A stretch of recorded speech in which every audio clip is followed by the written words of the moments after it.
मेरे प्यारे बच्चों, मैं अजीत सर हिंदी का अनसॉल्व पेपर लेकर आपके सामने उपस्थित हुआ हूं। जैसा कि आप जानते हो, अब आपके पास ज़्यादा समय नहीं बचा हुआ है, वही लगभग 40 दिन या 39 दिन का समय बचा हुआ है, यही 1 से 1.5 महीने का ज़्यादा से ज़्यादा। तो आप लोग उसमें क्या करेंगे, जितने भी मैं अनसॉल्व पेपर कराता जाऊं, आप अनसॉल्व पेपर को करते जाएंगे। कारण क्या होता है कि यदि आप अनसॉल्व पेपर कर लेंगे तो आपको शायद हो सकता है कि इसमें से बहुत सारे क्वेश्चन आपको हेल्प मिल जाएंगे। खासकर ये होता है कि जो आपका यूपी बोर्ड है बार बार उसी प्रश्नों को दोहरा देता है जो आपके इस अनसॉल्व पेपर में दिए हुए हैं। इसलिए मैं आप लोगों के लिए इस अनसॉल्व पेपर को सॉल्व कराने के लिए आया हूं। अनसॉल्व पेपर आप देख लेंगे तो यहाँ पे आपका जैसे लिखा हुआ है सेट वन में क्या है, 2019 का सेट वन का पेपर है। आप देखेंगे इसमें ये अनसॉल्व पेपर है हिंदी का। किसका है? अनसॉल्व पेपर हिंदी का है, क्लास 10 से रिलेटेड। और ये राजीव क्वेश्चन बैंक, आप देख लीजिए यहाँ पे। यदि आप लोगों के पास में, किसी के पास में हो तो आप अपने पास में लेकर के बैठिए। यदि आपके पास में नहीं है तो आप इसका कंटेंट देखते जाइए, क्योंकि मैं यहाँ पे कंटेंट भी देता जाऊंगा, ऐसे लिखता भी जाऊंगा। क्योंकि कारण क्या होता है कि बोर्ड है तो बोर्ड में लिखना ही पड़ेगा। आपको बताता चलूंगा किस प्रकार से क्वेश्चन आते हैं, लिखने का तरीका भी आपको मैं बताऊंगा, और इसके साथ साथ पूरे क्वेश्चन को हल कराता चलूंगा। देखिए, कारण क्या होता है कि यदि आप अच्छे तरीके से पेपर को हल कर लिए तो आपका टाइम उधर साइड बच जाएगा। वही मैं कराना चाह रहा हूं। आपको कुछ सोचना नहीं है, बस ये करना है कि इस वीडियो को अच्छी तरीके से देखना। यदि आप अच्छे तरीके से इस वीडियो को देख रहे हैं तो हमें ये विश्वास है कि आपको बहुत ही अच्छा इसमें फायदा मिलेगा। आप थोड़ा सा एक बार प्रयोग करिए अपने से, और जितने भी आपके पास अनसॉल्व पेपर हैं, यदि आपको कोई डाउट होता हो तो आप कमेंट करके इसमें बता भी सकते हैं। यदि आप पहली बार इस वीडियो को देख रहे हैं तो आप सब्सक्राइब करना ना भूलें। इसमें मैं 5 से 7 सालों का पेपर मैं आपको कराऊंगा। अभी ऑनलाइन भी कराना चालू कर दूंगा। पहले मैं 1-2 पेपर ऐसे ही बना देता हूं, इसके बाद लगातार ऑनलाइन पेपर चलेंगे। जितने भी इसके अनसॉल्व पेपर हैं, लगभग 13 साल 14 साल के जो भी हैं, मतलब 7 साल के वैसे होते हैं, तो 6-7 साल के जितने भी इसमें पेपर हैं, सारे पेपर मैं आपका सॉल्व करा दूंगा। तो देखते हैं, पहला क्वेश्चन इसमें देख लेते हैं, क्योंकि हमारे पास में है, आप लोगों के पास में, जिसके पास में हो तो आप देख लेंगे। पहला क्वेश्चन इसका है, समय आपका 3 घंटा 15 मिनट मिलेगा। जैसा आपके उसमें लिखा ही रहेगा कि प्रारंभ के 15 मिनट परीक्षार्थी को प्रश्न पत्र पढ़ने के लिए निर्धारित हैं। ऐसा ही आपके पेपर में भी लिखा रहेगा। ये जो आपका पूर्णांक होगा 70 नंबर का होगा। मैं आपको ये भी बताता चलूं कि जो आपके पेपर से हट गया है उसको मैं नहीं कराऊंगा। उसके अलावा जो आपके पेपर में है वही आपको मैं कराता चलूंगा, क्योंकि 30% आपका क्या हुआ है, रिड्यूस हुआ है सिलेबस, जो हटा हुआ है तो उसको भी मैं यहाँ पे से हटा दिया हूँ। आप देखेंगे, पहली बात तो आपको करना क्या है कि जितने 100% जितना भी पेपर है वो पूरा करना है। 70% के आप चाल में नहीं चलेंगे। यदि आप पूरा एक तरफ से करेंगे तो आपको 100% बहुत ही अच्छा अनुभव भी प्राप्त होगा, और आपको मतलब वहाँ पे लिखने में बहुत ही सरलता प्राप्त हो जाएगी। क्योंकि बहुत सारे बच्चे होते हैं जो हाई स्कूल का पहली बार पेपर दे रहे हैं, बोर्ड पेपर, वो डरे हुए होते हैं। आपको डरना नहीं है, आपको करना क्या है, चलो मैं बताता चलता हूँ। पहला पेपर में पहला क्वेश्चन है कि प्रारंभ के 15 मिनट परीक्षार्थी को प्रश्न पत्र पढ़ने के लिए निर्धारित हैं। निम्नलिखित कथनों में से कोई एक कथन सही है, उसे पहचान कर लिखिए। पहला क्वेश्चन सेम इसी तरह रहेगा कि निम्नलिखित में से कोई एक कथन सही है, उसे पहचान करके लिखिए। आप लिखेंगे कैसे? तो सबसे पहले जो प्रश्नोत्तर नंबर 1 है तो हम सब बीचों बीच से डाल देंगे प्रश्नोत्तर नंबर 1। क्या डालेंगे? प्रश्नोत्तर नंबर 1। और 1 का क्या है? तो 1 का है, तो यहां पे हम डालेंगे क्या? का। अब का में हम बताएंगे कैसे। जैसे लिखा है 4 ऑप्शन, तो इसमें 4 ऑप्शन क्या होते हैं? एक ही ऑप्शन सही होता है, बाकी 3 ऑप्शन क्या होते हैं? गलत होते हैं। तो कैसे होंगे, देखो पहले एक बार सुनाता हूं। भारतेंदु हरिश्चंद्र को हिंदी गद्य साहित्य का जनक माना जाता है। रानी केतकी की कहानी की लेखिका सुभद्रा कुमारी चौहान है। आचार्य रामचंद्र शुक्ल एक प्रख्यात कवि हैं। डॉक्टर धर्मवीर भारती पूर्व मध्यकाल के कवि हैं। देखिए 4 ऑप्शन, पहली बात को आपको चारों ऑप्शन के आंसर आने चाहिए, तभी जाकर के आप क्या कर सकते हो, ये क्वेश्चन लगा सकते हो। इसमें ज्यादा कोई कठिनाई नहीं होती। पहले लिखा है कि भारतेंदु हरिश्चंद्र हिंदी गद्य साहित्य का जनक माना जाता है, भारतेंदु हरिश्चंद्र को, तो बिल्कुल सही है। आप पहले का आंसर लिख लेंगे। पहले का आंसर नंबर 1 लिखेंगे, भारतेंदु हरिश्चंद्र लिखेंगे। भारतेंदु हरिश्चंद्र को भारतेंदु हरिश्चंद्र को हिंदी गद्य साहित्य का जनक, हिंदी गद्य साहित्य का जनक, साहित्य का जनक माना जाता है, माना जाता है। ठीक है।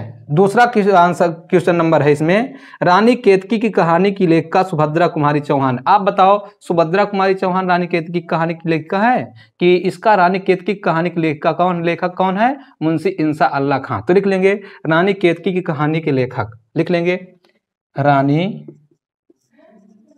केतकी की कहानी, रानी केतकी की कहानी के लेखक कौन है? मुंशी इंसा अल्लाह खां, मुंशी इंसा अल्लाह खां, इंसा अल्लाह खां, लिख लेंगे ऐसे। तो हमारा दूसरा क्या है इसमें लिखा हुआ है, नंबर दूसरे का ये है आंसर। हम देखते चलेंगे, ये चारों ऑप्शन का मैं बताता चलता हूं कि इसमें होगा क्या। जैसे इसमें लिखा है, तीसरा लिखा है आचार्य रामचंद्र शुक्ल एक प्रख्यात कवि हैं। तो आचार्य रामचंद्र शुक्ल एक प्रख्यात कवि नहीं बल्कि एक निबंधकार हैं, एक आलोचक हैं। तो हम लिख लेंगे क्या है ये? आचार्य रामचंद्र शुक्ल लिख लेंगे, आचार्य रामचंद्र शुक्ल, रामचंद्र शुक्ल एक प्रख्यात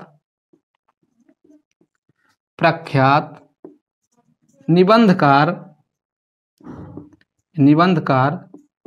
एवं आलोचक कवि हैं, एवं आलोचक कवि हैं। देख लेंगे। ठीक है, जो इसमें दिया है वो नहीं, यदि ये आता है तो ये सही होगा, जो मैं इसमें लिखा रहा हूं वो सब के सब सही हैं। तीसरा ऑप्शन ये होगा, आचार्य रामचंद्र शुक्ल एक प्रख्यात निबंधकार एवं आलोचक कवि हैं। ठीक है, ये लिखेंगे। अगला देखो क्या लिखा है, डॉक्टर धर्मवीर भारती पूर्व मध्यकाल के कवि हैं। नहीं, बिल्कुल गलत है। डॉक्टर धर्मवीर भारती जो हैं ये आपके क्या है? प्रगतिवादी के कवि हैं। तो लिखेंगे, लिख लेंगे दूसरा, doctor Dharamvir Bharati, doctor Dharamvir Bharati, doctor Dharamvir Bharati किस काल के? तो प्रगतिवादी काल के लेखक हैं। देखिए इनकी जो रचना है थोड़ा सा बता देते हैं, तो आप अगर जो चाहो तो इनकी रचना भी देख लो। डॉक्टर धर्मवीर भारती की जो रचना है, तो डॉक्टर धर्मवीर भारती की जो रचना है आपका क्या है? ठंडा लोहा और कनपुड़िया। क्या? ठंडा लोहा और कनप्रिया। कौन सा? कनप्रिया। बहुत इंपॉर्टेंट है, बहुत बार पूछा है कनप्रिया, तो आप इसको भी लिखते चलेंगे। इनकी रचना का नाम है ठंडा लोहा और कनप्रिया, लिख लेंगे ठंडा लोहा और कनप्रिया। दूसरा क्वेश्चन है आपका, ये नंबर 1 के सारे क्वेश्चन मैंने करा दिया। एक चारों ऑप्शन यदि आपको आते रहेंगे तो 100% आपका सही रहेगा।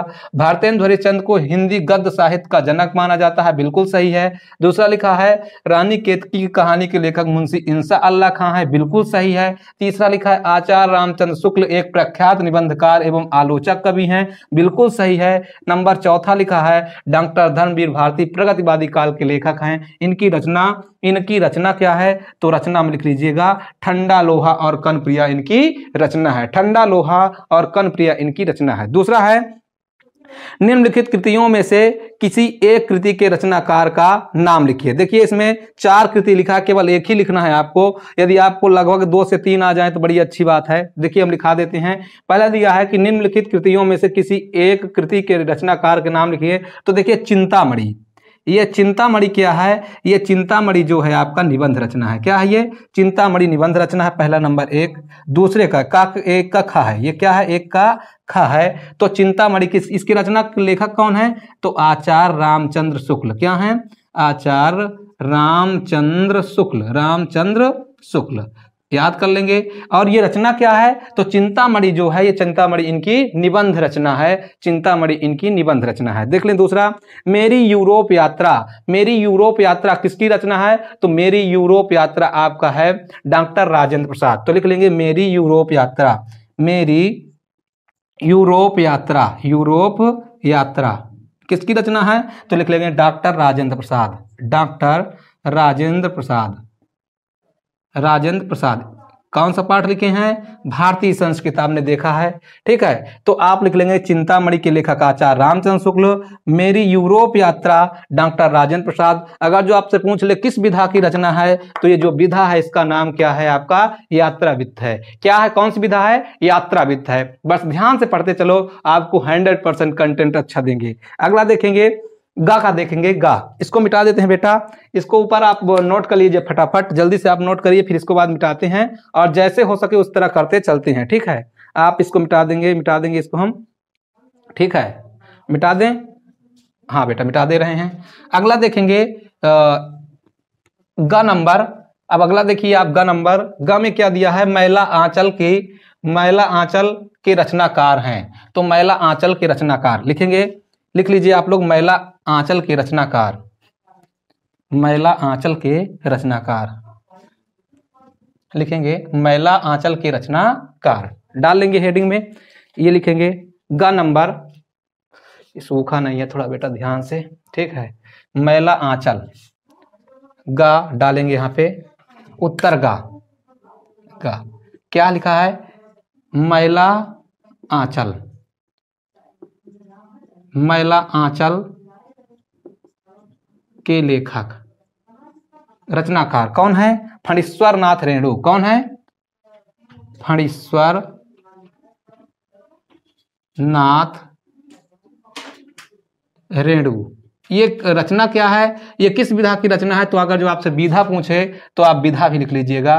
विधा इसका है आपका उपन्यास, लिख लेंगे, लिख लेंगे मैला आंचल की कथा, लिख लेंगे मैला आंचल की कथा।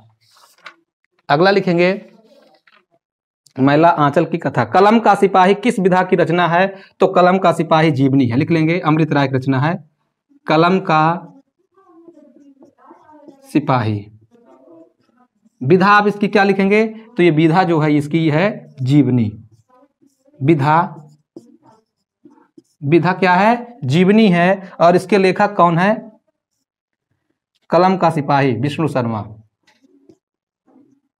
सॉरी विष्णु शर्मा, विष्णु शर्मा लिख लेंगे, कलम का सिपाही। अगला देखेंगे रेखा चित्र साहित्य के दो लेखकों के नाम लिखना है। किसके, रेखा चित्र साहित्य के दो लेखकों के नाम।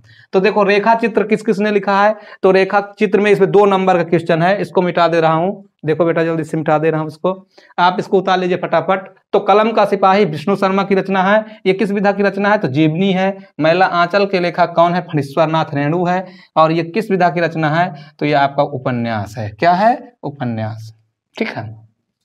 अगला देखेंगे,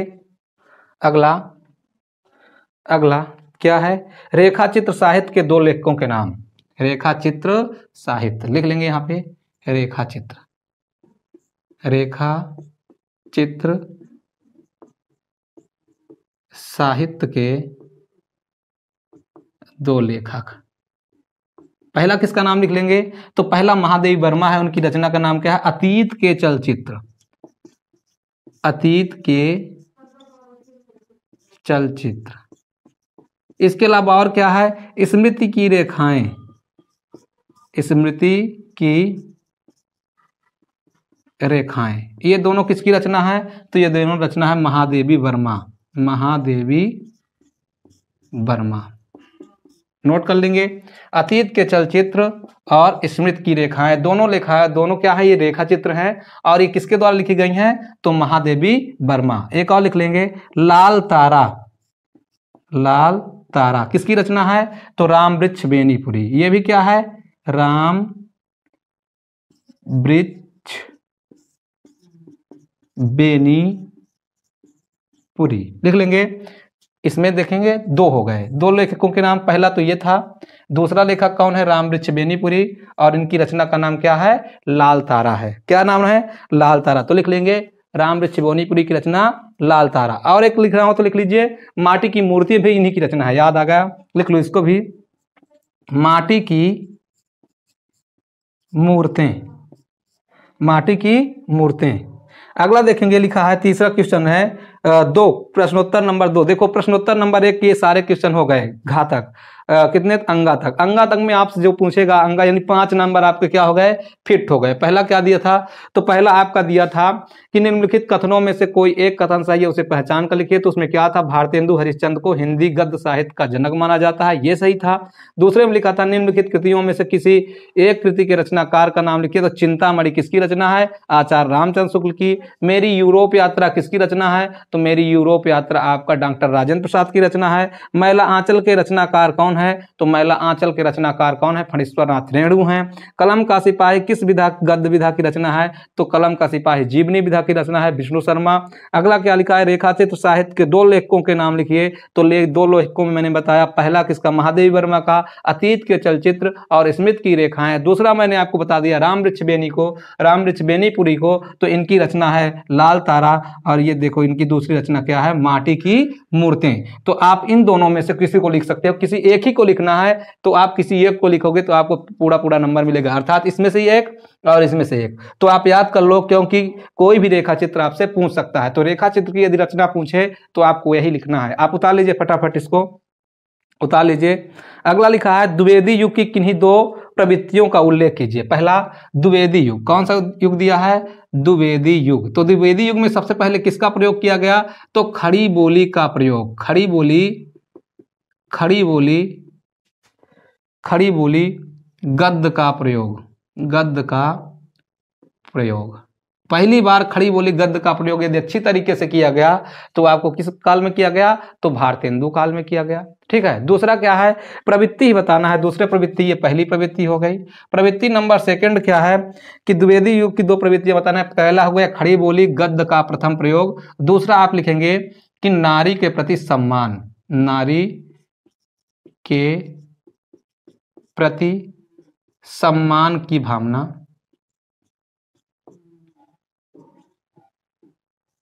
और क्या लिख सकते हैं, तो देखिए जो द्विवेदी युग है, द्विवेदी युग में और क्या हुआ है, तो द्विवेदी युग का एक और लिख लीजिए एग्जाम्पल इसी में। तीसरा लिख सकते हैं क्या, तो देखो कारण क्या हुआ था, द्विवेदी युग में सरस्वती पत्रिका का संपादन भी हुआ था। तो आप लिख सकते हैं सरस्वती पत्रिका, पत्रिकाओं में से सर्वश्रेष्ठ पत्रिका सरस्वती पत्रिका, सरस्वती पत्रिका का संपादन किसने किया था, तो सरस्वती पत्रिका के यदि प्रथम संपादन पूछे तो आप किसका नाम लिखेंगे, श्याम सुंदर दास का। किसका, श्याम सुंदर दास। लेकिन यदि आपसे पूछे केवल सरस्वती पत्रिका के संपादक तो आप लिखोगे क्या, महावीर प्रसाद द्विवेदी, महावीर प्रसाद द्विवेदी, द्विवेदी। ठीक है। गद्य काल में यदि कोई अच्छी अच्छी रचना है, गद्य काल में यदि जहां पे खड़ी बोली का प्रयोग हुआ, गद्य काल में क्या हुआ, नारी के प्रति सम्मान का भाव हुआ, ये सारे चीज अगर जो देखा जाए तो गद्य काल में ही संभव हुआ है, अर्थात किसमें, द्विवेदी युग में। देखो ये द्विवेदी युग नाम कैसे पड़ा, तो द्विवेदी युग महावीर प्रसाद द्विवेदी के नाम पर पड़ा था।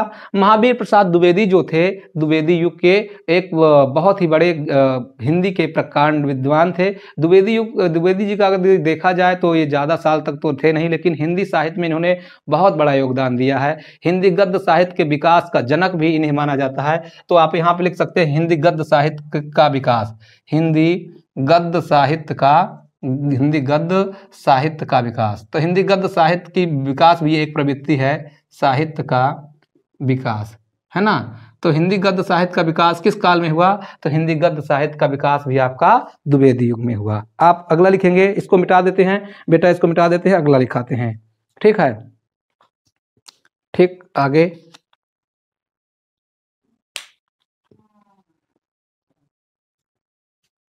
अगला, इसको मिटा देते बेटा। देखो हाँ, अगला क्वेश्चन दिया है, मिटा देते हैं, उतार लेंगे आप। ठीक बेटा, आप करते चलेंगे। ये आपका 2 का कौन सा है? 2 का खा, 2 का खा, प्रश्नोत्तर नंबर 2 का खा, प्रश्नोत्तर नंबर 2 का खा क्या दिया है? प्रयोगवादी काव्यधारा की 2 प्रमुख विशेषताएं लिखिए। तो सबसे पहले क्या हुआ? रूढ़वादी का अंत हो गया, रूढ़वादिता का अंत,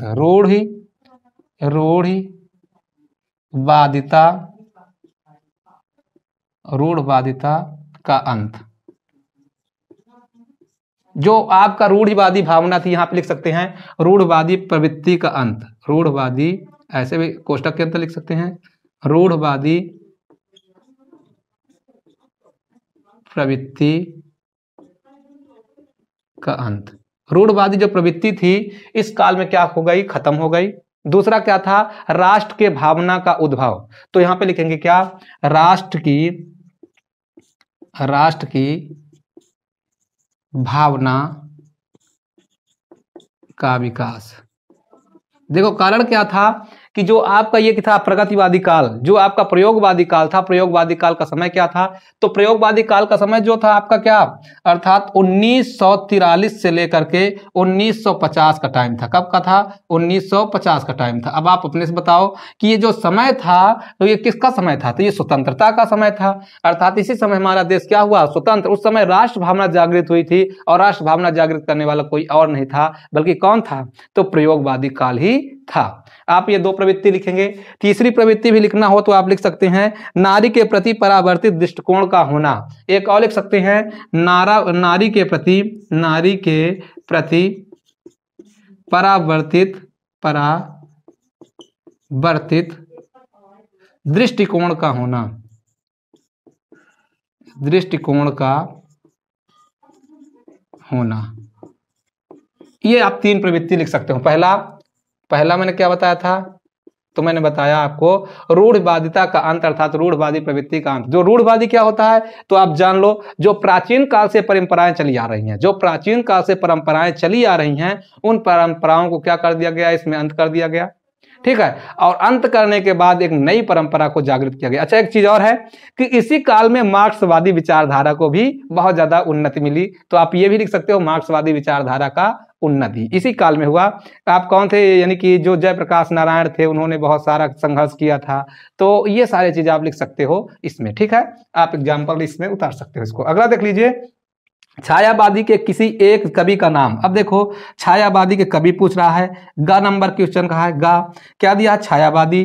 तो आप जानते हो छायावादी युग का जो सर्वश्रेष्ठ कवि हैं, छायावादी युग के जो सर्वश्रेष्ठ कवि हैं, उनका नाम क्या है? जयशंकर प्रसाद है। ठीक है, जयशंकर प्रसाद है, जयशंकर प्रसाद। और इनकी जो रचना है, इनकी रचनाएं बहुत सारी हैं। जैसे अगर जो आपको नाटक पूछना चाहे तो नाटक में इनकी रचना क्या है, हम लिख देते हैं एक तरफ, आप उतारते चलेंगे। नाटक में इनकी रचना है ध्रुव स्वामिनी, चंद्रगुप्त, स्कंदगुप्त, चंद्रगुप्त, स्कंदगुप्त,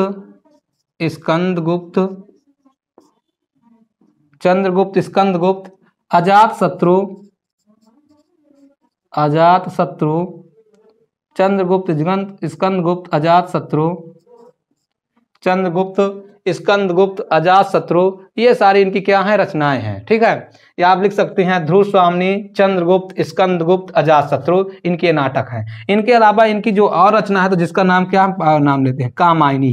कामायनी इनका क्या है? कामायनी इनका महाकाव्य है, आप इसको भी याद कर सकते हो। ठीक है, इसके अलावा तितली, इरावती, ये जो हैं ये इनके क्या है? उपन्यास रचना है, उनको भी आप याद कर सकते हो। एक घूंट इनकी जो रचना है एकांकी है, एकांकी को भी आप याद कर सकते हो। इसके अलावा बहुत सारे छायावादी युग के कवि हैं।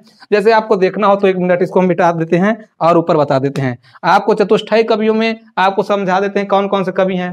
तो देखो, इसको मिटा देते हैं। छायावादी के चतुष्टयी कवियों में यदि आपका देखा जाए, आप इसको जल्दी जल्दी आप स्क्रीनशॉट ले लिया करिए। ठीक है, क्योंकि नहीं तो बहुत टाइम लग जाएगा।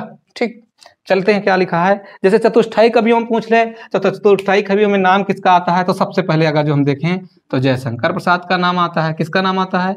जयशंकर प्रसाद का। ठीक है, जयशंकर प्रसाद के अलावा और किसका नाम आता है?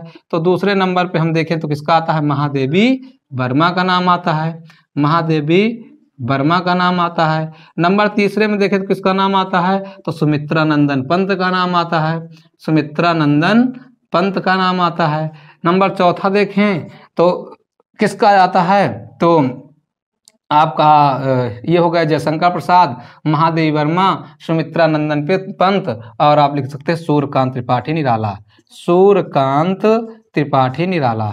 याद रखिएगा ये चारों जो कवि हैं ये चतुष्टयी कवि हैं, अर्थात छायावाद के चतुष्टयी कवियों में इनका नाम आता है। चतुष्टयी का मतलब होता है चार कवियों का एक समूह। जो छायावाद के बहुत ही बड़े कवि थे, इन कवियों का एक समूह था, ये छायावाद के चारों कवि हैं। यदि आपसे पूछे अब इनमें से कोई, तो आप 100% इसको कर सकते हैं। ठीक है, आप पेपर की खपड़ी में छेद कर सकते हैं 100%, बहुत ही अच्छा से, क्योंकि कारण क्या होगा, जितना अच्छा आपको यहाँ से मिल जाएगा वो आपको कहीं नहीं मिलेगा। आपको बहुत सारा चीज मैं समझाने की कोशिश कर रहा हूँ, और जब ऑनलाइन क्लास चलने लगेगी तो और अच्छा से आपको मैं बताने का प्रयास करूंगा, क्योंकि कुछ टाइम क्या होगा कि आपके थोड़ा कमेंट भी मैं देखता जाऊंगा, और कमेंट में जो आप कहेंगे तो उसको भी मैं करवाता चलूंगा। अगला देखते हैं, लिखा निम्नलिखित गद्यांश में से किसी एक के नीचे दिए गए प्रश्नों के उत्तर दीजिए। देखिए इसमें जो गद्यांश है थोड़ा बड़ा हो जाता है, यदि आप कहो तो उसको लिखा देते हैं। पहला लिखा है कि मैं नहीं जानती कि वह शहंशाह था या साधारण मुगल, एक दिन इसी झोपड़ी के नीचे वह रहा, मैंने सुना था कि वह मेरा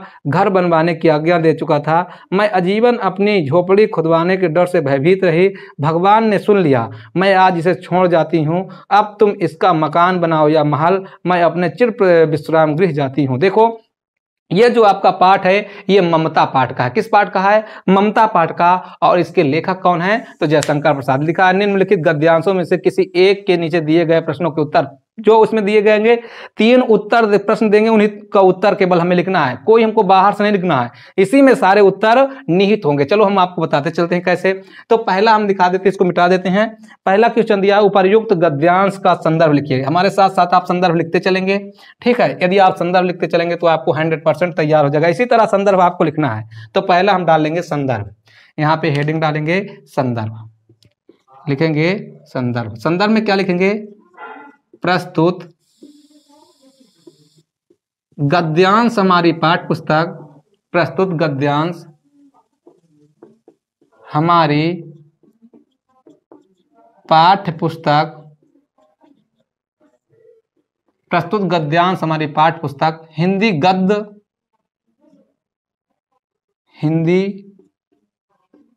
हिंदी के गद्य खंड में संकलित, हिंदी के गद्य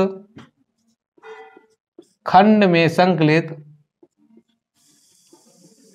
हिंदी के गद्य खंड में संकलित ममता नामक पाठ। यहां जहां ममता लिखेंगे तो ममता को हम ऐसे कर देंगे कि थोड़ा दिखता रहे, है ना, ममता, डबल इन्वर्टेड कॉमा बंद कर दें, संकलित ममता नामक पाठ से, नामक पाठ से अवतरित है, अवतरित या लिख सकते हैं लिया गया है, लिख दें ममता नामक पाठ से लिया गया है।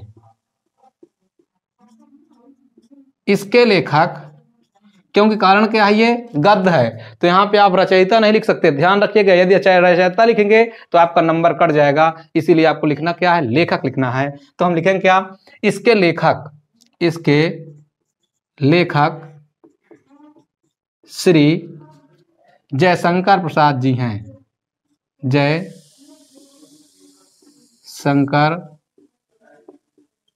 प्रसाद जी हैं। और अच्छा लिखना चाहें तो आप क्या लिख सकते हैं, इसके लेखक छायावादी युग के प्रवर्तक जयशंकर प्रसाद जी हैं, ऐसे लिख सकते हैं।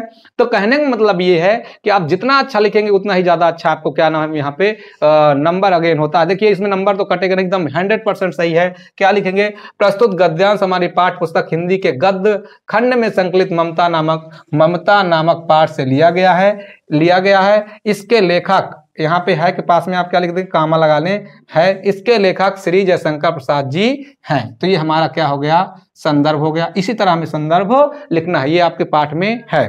दूसरा देखिए क्वेश्चन इसमें क्या दिया है, रेखांकित अंश की व्याख्या कीजिए, रेखांकित अंश की व्याख्या कीजिए। तो व्याख्या कैसे करेंगे? व्याख्या हम बोलते चले, यदि आप लिख लो तो अच्छी बात है, या नहीं आप कहो तो मैं लिखा देता हूँ। चलो प्रयास करता हूँ, लिखा देता हूँ। ठीक है, लिखा क्या है? रेखांकित अंश की व्याख्या। तो आप लिख देंगे व्याख्या, डालेंगे व्याख्या। क्या लिखा है व्याख्या? पहले देखें, जो रेखांकित अंश का मतलब यह है जिसके नीचे लकीर बनी है, केवल उसी का व्याख्या करना है। जैसे आप देख सकते हो यहाँ पे रेखांकित अंश की व्याख्या यहाँ पे लिखा हुआ है। इस तरह करके आपका क्वेश्चन पेपर जैसे इसमें देख रहे हो लिखा हुआ है ना, तो लिखा क्या है? रेखांकित अंश की व्याख्या करना है। देख लीजिए, तो रेखांकित अंश की व्याख्या में पहला क्या लिखा है? लिखा है कि मैं आज इसे छोड़ जाती हूं, अब तुम इसका मकान बनाओ या महल, मैं अपने चिर विश्राम गृह जाती हूं। अब देखो यहाँ पे जो स्त्री है उसका नाम ममता है, वो किसकी, अर्थात आपके जो मंत्री हैं चंद्रचूड़, उनके पुत्री है। तो वो क्या कहती है यहाँ पे, जब उनकी मृत्यु के समय आए सारे सिपाही, जो आया सिपाही पूछ रहा था कि ये कौन सी स्त्री थी जिनके यहाँ एक दिन शहंशाह रुके हुए थे। और शहंशाह उस टाइम कौन थे? तो मुगल सम्राट स्वयं हुमायूं था, क्योंकि वह चौसा के युद्ध में हार करके स्वयं इसी स्त्री के यहाँ पहुंचा हुआ था। तो उसी की बात है। क्या लिखा है? मैं आज इसे छोड़ जाती हूँ। यहाँ लिख सकते हैं कि ममता कहती है कि मैं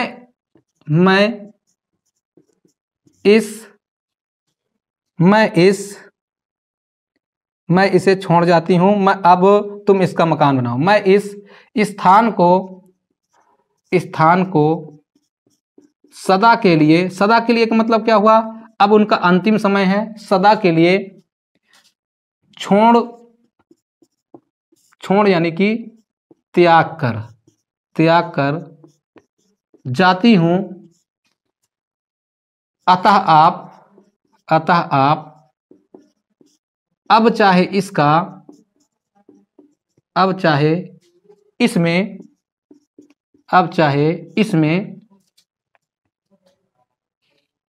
इसमें मकान बनाओ या महल, मकान बनाओ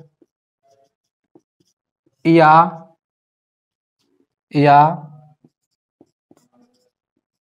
महल। ठीक है, लिखा अपने चिर विश्राम गृह जाती हूं, है ना, बनाओ या महल। ठीक है, मैं अपने चिर मतलब होता है प्राचीन काल की जो उनकी वो है चिर, है ना। तो क्या लिखेंगे कि मकान बनाओ या महल, मैं अपने प्राचीन अवस्था में, प्राचीन का मतलब जो पहले इनका शरीर नहीं था, यानी कि जिस अवस्था में थी। जन्म लोग किससे लेते हैं? जन्म लेते हैं तो किसी जीव से आकर के जन्म लेते हैं। और जब प्राचीन यानी चिर का मतलब होता है पहले से पहले जो थे, उस अवस्था में यदि हम प्राप्त हो जाएंगे, अर्थात भगवान के यहाँ पहुंच जाएंगे, तो उसको हम कहेंगे चिर अवस्था। तो क्या लिखा है कि मैं अपने प्राचीन अवस्था में इस संसार रूपी शरीर को त्याग कर, इस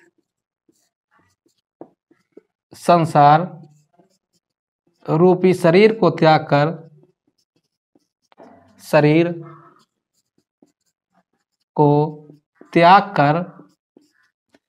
कर विश्राम गृह अपने जाती हूँ, त्याग कर अपने विश्राम, अपने सदा के विश्राम के त्याग कर अपने सदा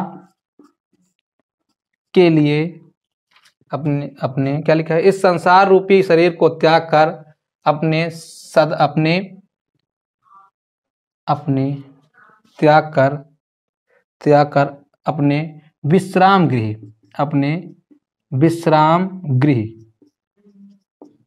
जाती हूं।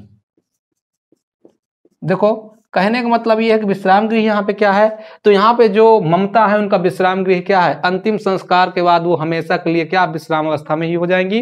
तो वही ये कह रही हैं यहाँ पे, आपका यही आपका व्याख्या हो जाएगा। क्या लिखेंगे? ममता कहती है कि मैं इस स्थान को सदा के लिए छोड़कर या त्याग कर जाती हूँ, यहाँ पे लिख देंगे जाती हूँ। अतः आप अब चाहे इसमें मकान बनाओ या महल, मैं अपने प्राचीन अवस्था में इस संसार रूपी शरीर को त्याग कर अपने विश्राम गृह जाती हूं। ऐसा करके आप व्याख्या लिख लेंगे। तीसरा क्वेश्चन इसमें दिया है कि आजीवन भयभीत रहने का कारण लिखिए। आजीवन भयभीत, तो देखो जब इसको आप पढ़ेंगे तो लिखा क्या है कि मैं नहीं जानती कि वह शहंशाह था या साधारण मुगल, पर एक दिन इसी झोपड़ी के नीचे वह रहा। मैंने सुना था कि वह मेरा घर बनवाने की आज्ञा दे चुका है। मैं आजीवन अपनी झोपड़ी खुदवाने के डर से भयभीत रही। अब देखो इसमें लिखा क्या है कि आजीवन भयभीत रहने का कारण क्या है। तो आजीवन भयभीत रहने का कारण ये है कि ममता नामक स्त्री सोच रही है कि उसका क्या जो झोपड़ी है अर्थात जिसमें वह रह रही है उसको भी खुदवा करके एक बड़ा सा विश्राम गृह अर्थात एक बड़ा सा महल बना दिया जाएगा, जिसको वह नहीं चाहती थी। तो आपका क्वेश्चन क्या हो जाएगा, आजीवन भयभीत रहने का कारण क्या है। तो आजीवन भयभीत रहने का कारण क्या है कि वो क्या अर्थात जो म्लेच्छा, म्लेच्छा शब्द किसके लिए कहा जाता है, तो म्लेच्छा शब्द कहा जाता है जो हमारे क्या है विदेशी हैं, विदेशी लोगों के लिए या खासकर मुसलमानों के लिए, तुर्कों के लिए कहा गया है। तो वो क्या कह रहे हैं कि हम ये नहीं चाहते हैं कि कोई म्लेच्छा हमारे किसको अर्थात घर को बना करके मुझे आराम की स्थिति दे, ऐसा मैं बिल्कुल भी नहीं चाहती। तो यही आप यहाँ पे लिख सकते हो। ठीक है, एग्जाम्पल में आप देख लेंगे। अगला लिखा देखो, लिखा है मानव मन सदा से, देखो दो दो इसमें गद्यांश देता है, किसी एक का ही करना होता है। आपने पहला गद्यांश लिख लिया, दूसरा गद्यांश केवल मैं बताता चलूंगा, आप देखते चलेंगे। लिखा है मन सदा से ही अज्ञात के रहस्यों को खोलने और जानने समझने को उत्सुक रहा है। जहां तक वह नहीं पहुंच सका था वहां कल्पना के पंखों पर उड़कर पहुंचा। उसकी अनपढ़ और अविश्वसनीय कथाएं उसे सत्य के निकट पहुंचाने में प्रेरणा शक्ति का काम करती हैं। देखिए सबसे पहले देखेंगे कि गद्यांश किसका है। तो यह गद्यांश जो है यह पानी में चंदा और चांद पर आदमी जयप्रकाश भारती। ठीक है, देखो आपका देख लेंगे जयप्रकाश नारायण, सॉरी जयप्रकाश नारायण इसके क्या है लेखक हैं। लिखा क्या है मानव मन जो सदा से अज्ञात है, तो ये क्या है आपका पानी में चंदा चांद पर आदमी। अब लिखा क्या है उपर्युक्त गद्यांश का संदर्भ लिखिए, तो आप लिख लेंगे प्रस्तुत, लिखेंगे प्रस्तुत गद्यांश हमारे पाठ पुस्तक हिंदी गद्य खंड में संकलित कौन सा पाठ, पानी में चंदा और चांद पर आदमी नामक पाठ से लिया गया है। इसके लेखक श्री कौन, जयप्रकाश नारायण जी हैं। ऐसा करके लिख सकते हैं, जयप्रकाश भारती जी हैं, जयप्रकाश भारती। ठीक है, ऐसा आप करके लिख सकते हैं। अगला देखो लिखा है इसमें जो क्वेश्चन दिया रेखांकित अंश की व्याख्या, तो रेखांकित अंश की व्याख्या उसकी अनपढ़ और अविश्वसनीय कथाएं उसे सत्य के निकट पहुंचाने में प्रेरणा शक्ति का काम करती हैं।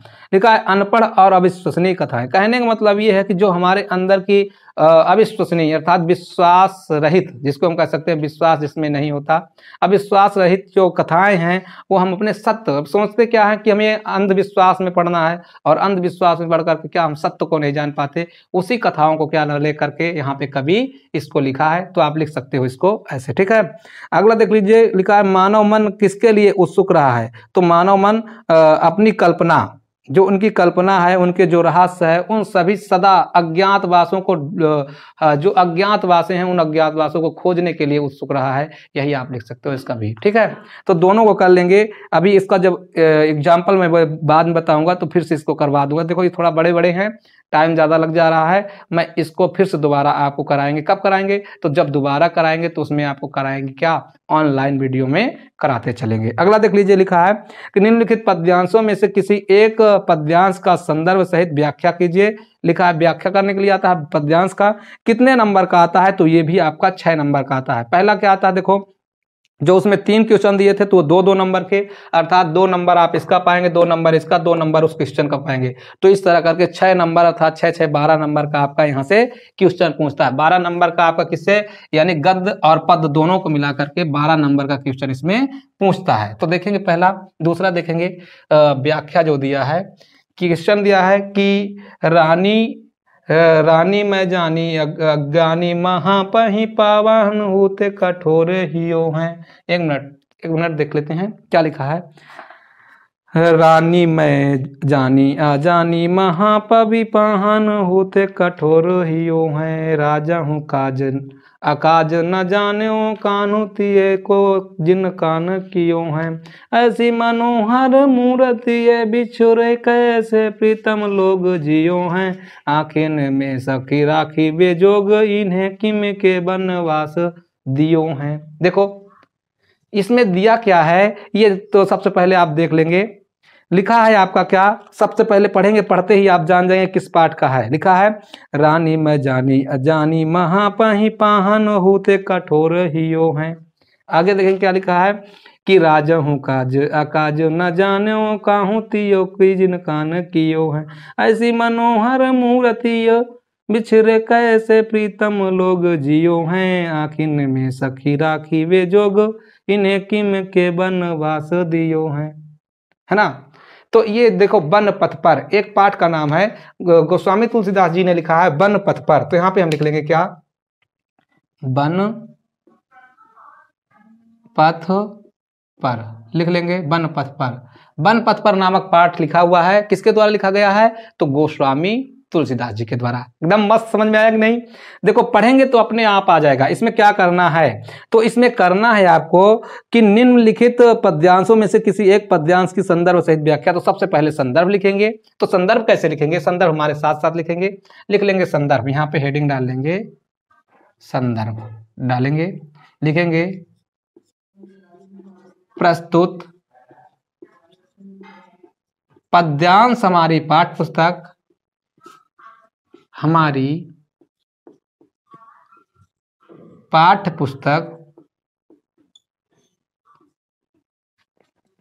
प्रस्तुत पद्यांश हमारी पाठ्य पुस्तक हिंदी के पद खंड में संकलित, पद खंड में संकलित वन पथ पर, यहां पे लिख लेंगे वन पथ पर, वन पथ पर, यहां पे इसको ऐसे कर लेंगे वन पथ पर नामक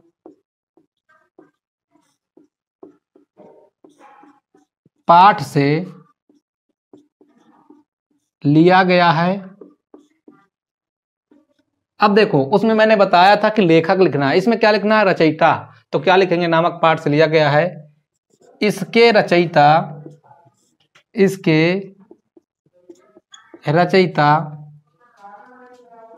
श्री गोस्वामी तुलसीदास जी हैं, तुलसीदास जी हैं, लिख लेंगे ऐसे, ठीक है ना। देखो बेटा समझ में आ रहा है।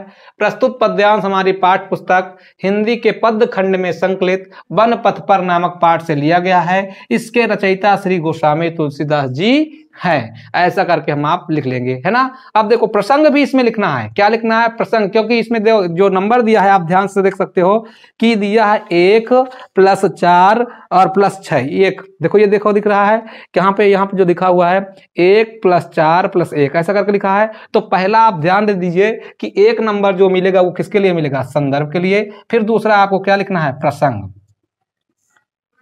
तो प्रसंग में लिखेंगे क्या, यहां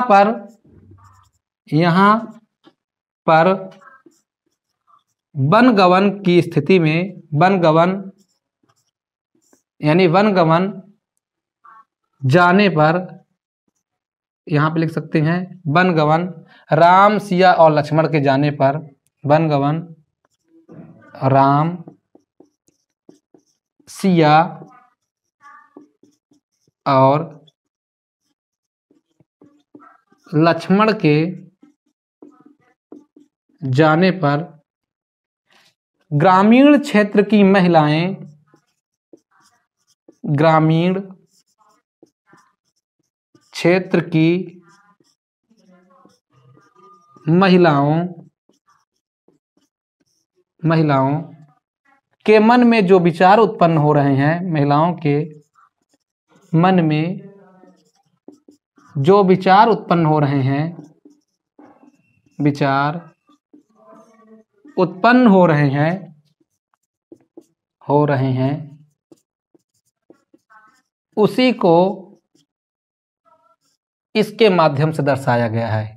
उसी को इस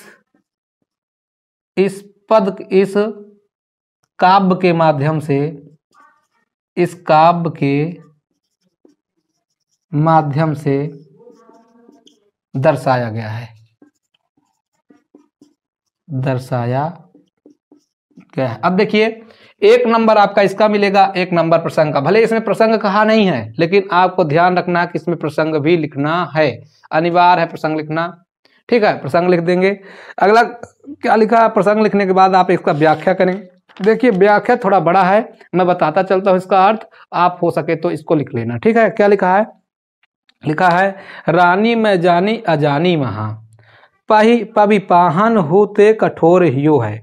यहाँ पे जो गांव की स्त्रियां हैं वो कह रही हैं कि रानी मैं जानी अजानी महा। हमको तो लगता है कि जो रानी है वो महाअज्ञानी है। कैसी हैं, महाअज्ञानी, अर्थात उनके अंदर ज्ञान की स्थिति एक भी नहीं है। गांव की स्त्रियां क्या कह रही हैं कि मुझे तो ऐसा लगता है जैसी जो रानी है अर्थात महारानी कैकेयी हैं वो क्या है, महाअज्ञानी है। क्या लिखा है, पवि पाहन होते कठोर हुयो हैं, अर्थात उनका हृदय तो लगता है क्या हो गया है, पाहन अर्थात पत्थर हो गया है, पत्थर से भी ज्यादा कठोर हो गया है। अर्थात इस तरह लग रहा है कि उनका जो हृदय भी है वह पत्थर से भी ज्यादा कठोर है। आगे देखो क्या लिखा है कि राजा हूं काज काज न जानो काहू तियो को जिन कान कियो है।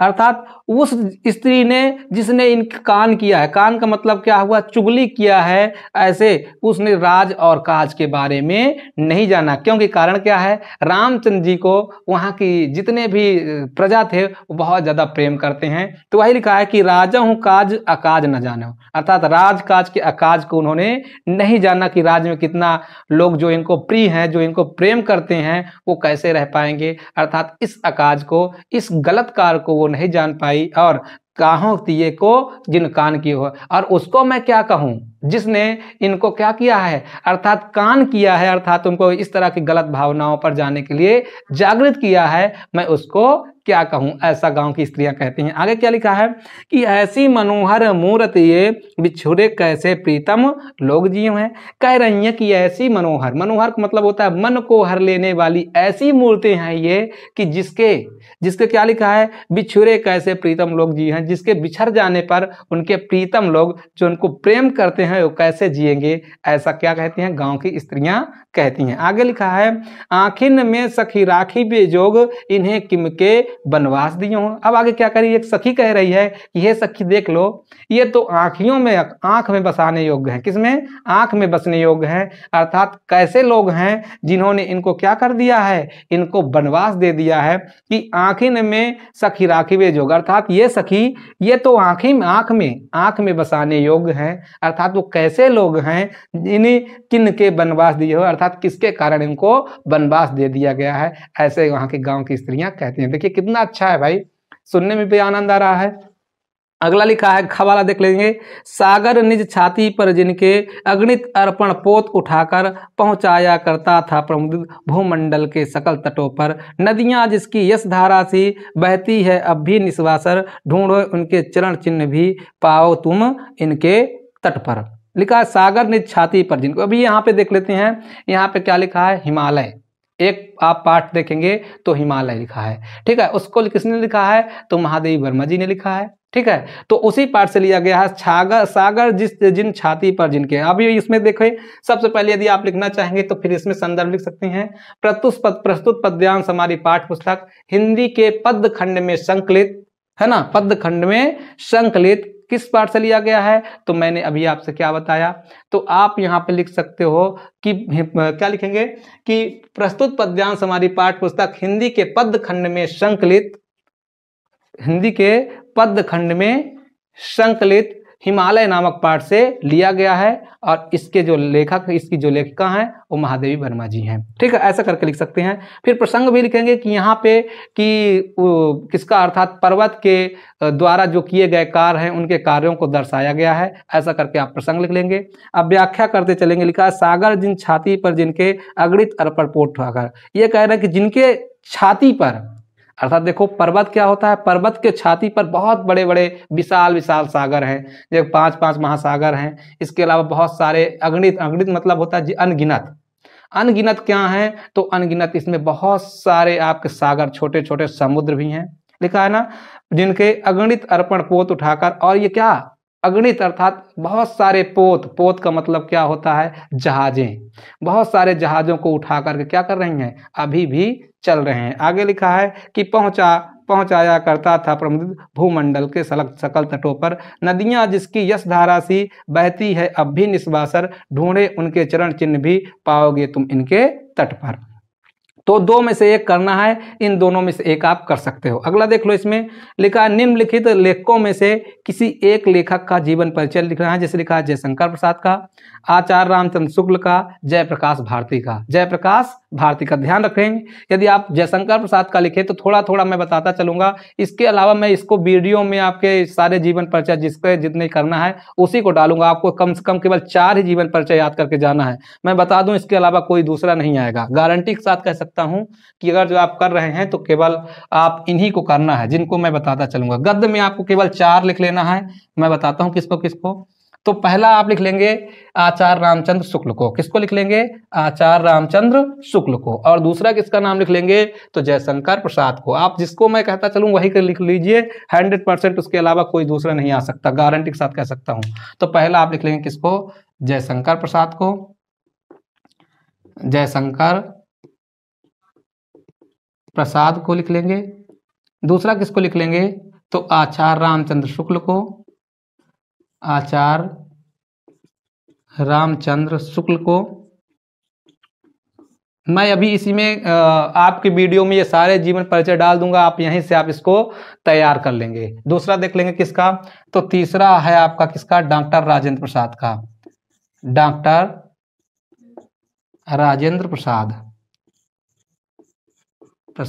और चौथा आप याद कर सकते हैं तो धर्मवीर भारती का चाहे याद कर लीजिए, चाहे जयप्रकाश नारायण का याद कर लीजिए, जयप्रकाश भारती का याद कर लीजिए। ठीक है, तो लिख लेंगे जयप्रकाश भारती,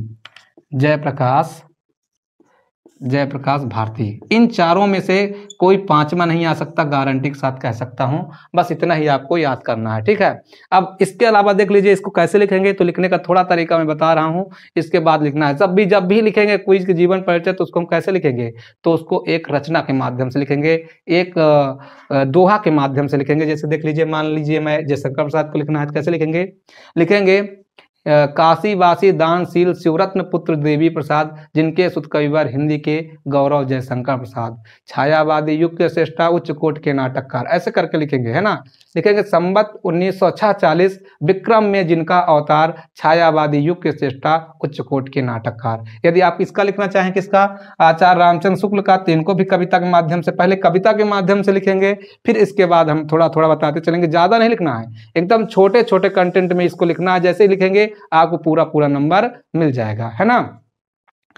आगे देखेंगे दूसरा क्या दिया है इसमें, तो कवि भी दिया होगा, तो कवि में आपको किसको किसको याद करना है, तो कवि के जैसे ये लेखक परिचय है, पहला क्या है लेखक परिचय, दूसरा क्या है कवि परिचय।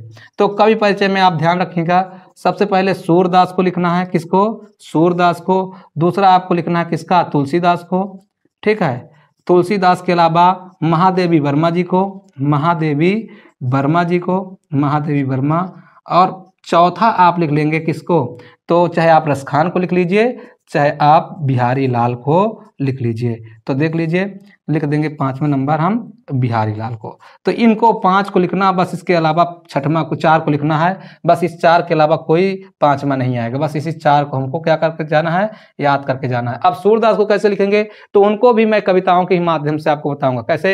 हिंदी जग के सूर के जन्म काल का किसको ज्ञान, 1535 के लगभग करते हैं बुद्ध जन अनुमान, जन्म स्थान रेणुका भूमि, वास किया मथुरा नगरी, लिखा सूर सागर उड़ेल कर 1.25 लाख पदरस गरी। ऐसे लिखेंगे तो उनकी रचनाएं भी याद हो जाएंगी। अब रचना के संबंध में कैसे लिखेंगे, तो साहित्य लहरी सूर सागर, सूर की सारावली, श्री कृष्ण जी के बाल छप्पर लेखनी अनुपम चली। या इसके अलावा और इनके पिता के संदर्भ में क्या लिखेंगे, तो लिखेंगे रामदास सुत सूरदास ने जन्म रुन कथा में पाया, गुरु बल्लभ उपदेश ग्रहण कर कृष्ण भक्ति सागर लहराया। इस तरह करके आप इनको लिखेंगे। तुलसीदास का भी इसी तरह बताएंगे, महादेवी वर्मा का भी बताएंगे, बिहारी लाल का भी बताएंगे। चारों का मैं इसी में क्या है कि आपका वीडियो में ही डाल दूंगा। इससे अच्छा अगर जो आपको कहीं पे भी जीवन परिचय मिल जाए तो बताना, इससे अच्छा कहीं नहीं मिलेगा, 100% गारंटी के साथ कह सकता हूं।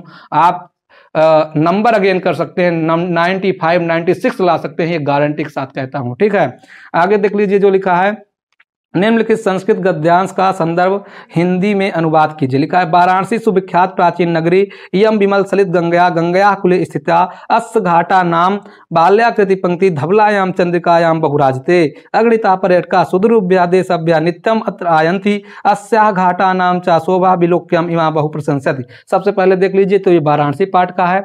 आप संदर्भ लिखेंगे तो प्रस्तुत गद्यांश हमारी पाठ्य पुस्तक हिंदी में अनिवार्य संस्कृत से संबंधित किस पाठ से, वाराणसी पाठ से लिया गया है और वाराणसी पाठ से लिया गया है। कैसे लिखेंगे इसका, तो लिखेंगे वाराणसी सुविख्यात प्राचीन नगरी, अर्थात वाराणसी बहुत ही विख्यात नगरी है, प्राचीन नगरी है। इयं विमल सलित गंगा गंगा कुले स्थिता, यह विमल सलित गंगा गंगा कुले स्थिता, यह श्वेत और काले रंग सफेद रंग के पानी से क्या हुई, सजी हुई है और यह गंगा के किनारे स्थित है। वाराणसी लिखेंगे अस्या घाटा नाम बाल्याकृति, अर्थात इसके घाटों की आकृति कैसी है, बाल्याकृति है। बाल्याकृति का मतलब क्या है, अर्थात गोलाकार आकृति, गोलाकार आकृति क्या है, पंक्ति धवलायाम चंद्रिकायाम बहुराजते, अर्थात चंद्रमा के प्रकाश में बहुत ही सुंदर दिखती है। आगे लिखेंगे क्या, अगणिता पर्यटका सुदुर्भ्या देशभ्या नित्र आयन्ति, यहाँ पर बहुत ही दूर से देश के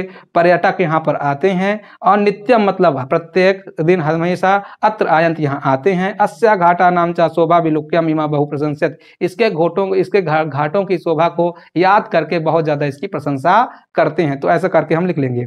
अब देखो एक कंठस्थ किया हुआ श्लोक लिखना है, तो कैसे लिख लेंगे, अपदो दूरगामी चा साक्षरो ना चा पंडिता अमुका स्फुट वक्ता चा यो जानत सा पंडिता, या इसको लिख सकते हैं मंगलम मरणम वापी जयो वापी पराजया उभयत्र समो वीरा वीर भावो ही वीरता। चाहे आप जो भी लिखें, इसको भी लिख सकते हैं, ये भी आपके पाठ में है। सर्वे भवन्तु सुखिना सर्वे संतु मन निरामया सर्वे भद्राण पासन्तु मां कश्चित् दुख भागवेत, इसको भी आप लिख सकते हैं। आप इसको भी लिख सकते हैं क्या, मानम हित्वा प्रियो भवति क्रोधम हित्वा न सोचति लोभम हित्वा अर्थवानम भवति कामम हित्वा सुखी भवेत, इसको भी लिख सकते हो। तो आप जिसको लिखना चाहें उसको लिख सकते हैं, कोई इसमें कठिनाई नहीं है। हम आपको बताते चलेंगे, आपको देते चलेंगे। आगे इसके पार्ट जैसे ये भी है, इसके आगे का पार्ट इसी में अभी हम डाल देंगे, ठीक है। आप इसको देखते चले आगे। आगे क्या लिखा है, जैसे इसमें लिखा है कि निम्नलिखित प्रश्नों में से किन्हीं दो प्रश्नों के उत्तर दीजिए। लिखा है वाराणसी किमर्थ प्रसिद्ध है, वाराणसी किस लिए प्रसिद्ध है, तो वाराणसी किस लिए प्रसिद्ध है, तो यहाँ पे क्या होती है कि यहाँ पे लंगोटी जो मिलती है, किसकी मिलती है, रेशमी। तो यहाँ पे लिखेंगे यहाँ कौशेष साटिका प्रसिद्ध अस्ति, यहाँ पे रेशम के साड़ी के लिए यहाँ प्रसिद्ध है। आगे देखो लिखा है वीर केन पूजते, तो वीर वीरेण पूजते। अगला क्या है, ग्रामीणान कह उपहसत, तो ग्रामीणान नागरिका उपहसत, है ना। आगे देख लेंगे, लिखा है नीर चीर विषय हंसा अस्य का विशेषता अस्ति, तो यहाँ पे ध्यान रखेंगे कि जो ये आपका जीवन सूत्राणी पाठ जो है ये नीर चीर विवेके वाला आपके पाठ से हट गया है, तो इसमें आपको कोई टेंशन नहीं लेना है। आगे देख लीजिए, हास्य अथवा करुण रस की परिभाषा और उदाहरण भी देना है। तो देखिए हास्य रस का कैसे लिखेंगे जब किसी व्यक्ति के विकृत रूप वेशभूषा आदि को देख करके मन में हंसी का भाव उत्पन्न होता है तो उसको हम क्या कहते हैं, हास्य रस कहते हैं। कैसे लिखेंगे, जब किसी व्यक्ति के, लिख देते हैं। अच्छा, अगर जो आपको लिखना है देखना है देख लीजिए, थोड़ा थोड़ा बताते चलते हैं, इसको मिटा दे रहे हैं, ठीक है। इसका मैं आपको अलग से दे दूंगा, ठीक है बेटा, आप इसमें टेंशन नहीं लेंगे, ठीक है। चलते हैं कैसे लिखेंगे, तो हास्य रस का लिखने के लिए मैं बता देता हूं थोड़ा सा। लिखेंगे, परिभाषा लिखेंगे सबसे पहले, किसी व्यक्ति के विकृत रूप, परिभाषा लिख लेंगे, किसी व्यक्ति के विकृत रूप वेशभूषा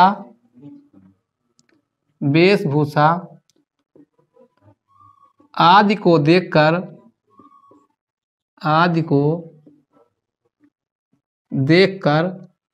जो मन में हंसी का भाव उत्पन्न होता है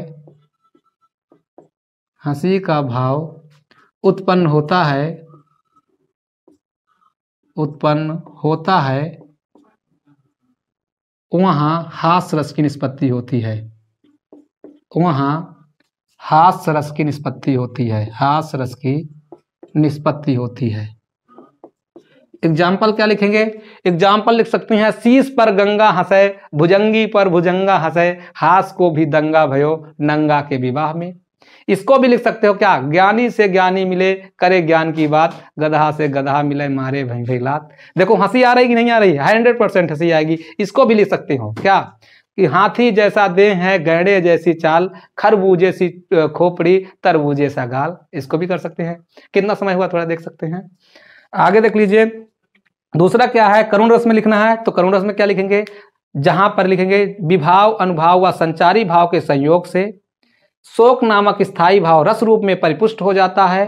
क्या लिखेंगे? तो उसका भी लिख लें, दोनों को मैं एक बार में बता देता हूं। लिख देते हैं विभाव, दोनों का देख लें, विभाव अनुभाव व संचारी भाव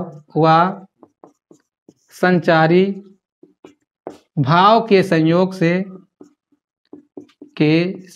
से शोक नामक स्थायी भाव, शोक नामक स्थायी भाव रस रूप में परिपुष्ट हो जाता है। शोक नामक स्थायी भाव रस रूप में परिपुष्ट हो जाता है, वहाँ करुण रस की निष्पत्ति होती है। वहाँ करुण रस की निष्पत्ति होती है। ऐसे करके लिख लेंगे। लिखेंगे क्या? विभाव अनुभाव व संचारी भाव के संयोग से शोक नामक स्थायी भाव रस रूप में परिपुष्ट हो जाता है, वहां करुण रस की निष्पत्ति होती है। ये आपका परिभाषा है। एग्जाम्पल में इसका लिखना है तो लिख लीजिए, ऐसे लिख लीजिए।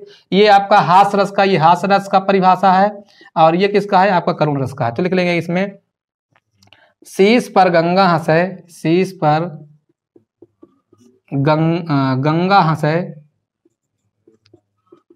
भुजनी पर भुजंगा हंसे, भुजनी पर भुजंगा हंसे, हास को भी दंगा भयो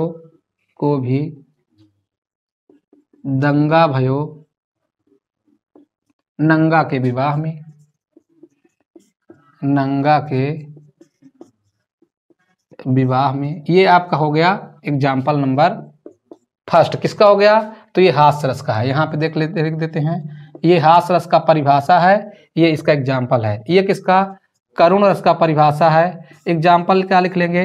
तो लिख लेंगे, शोक विकल सब रोवहि रानी, शोक विकल सब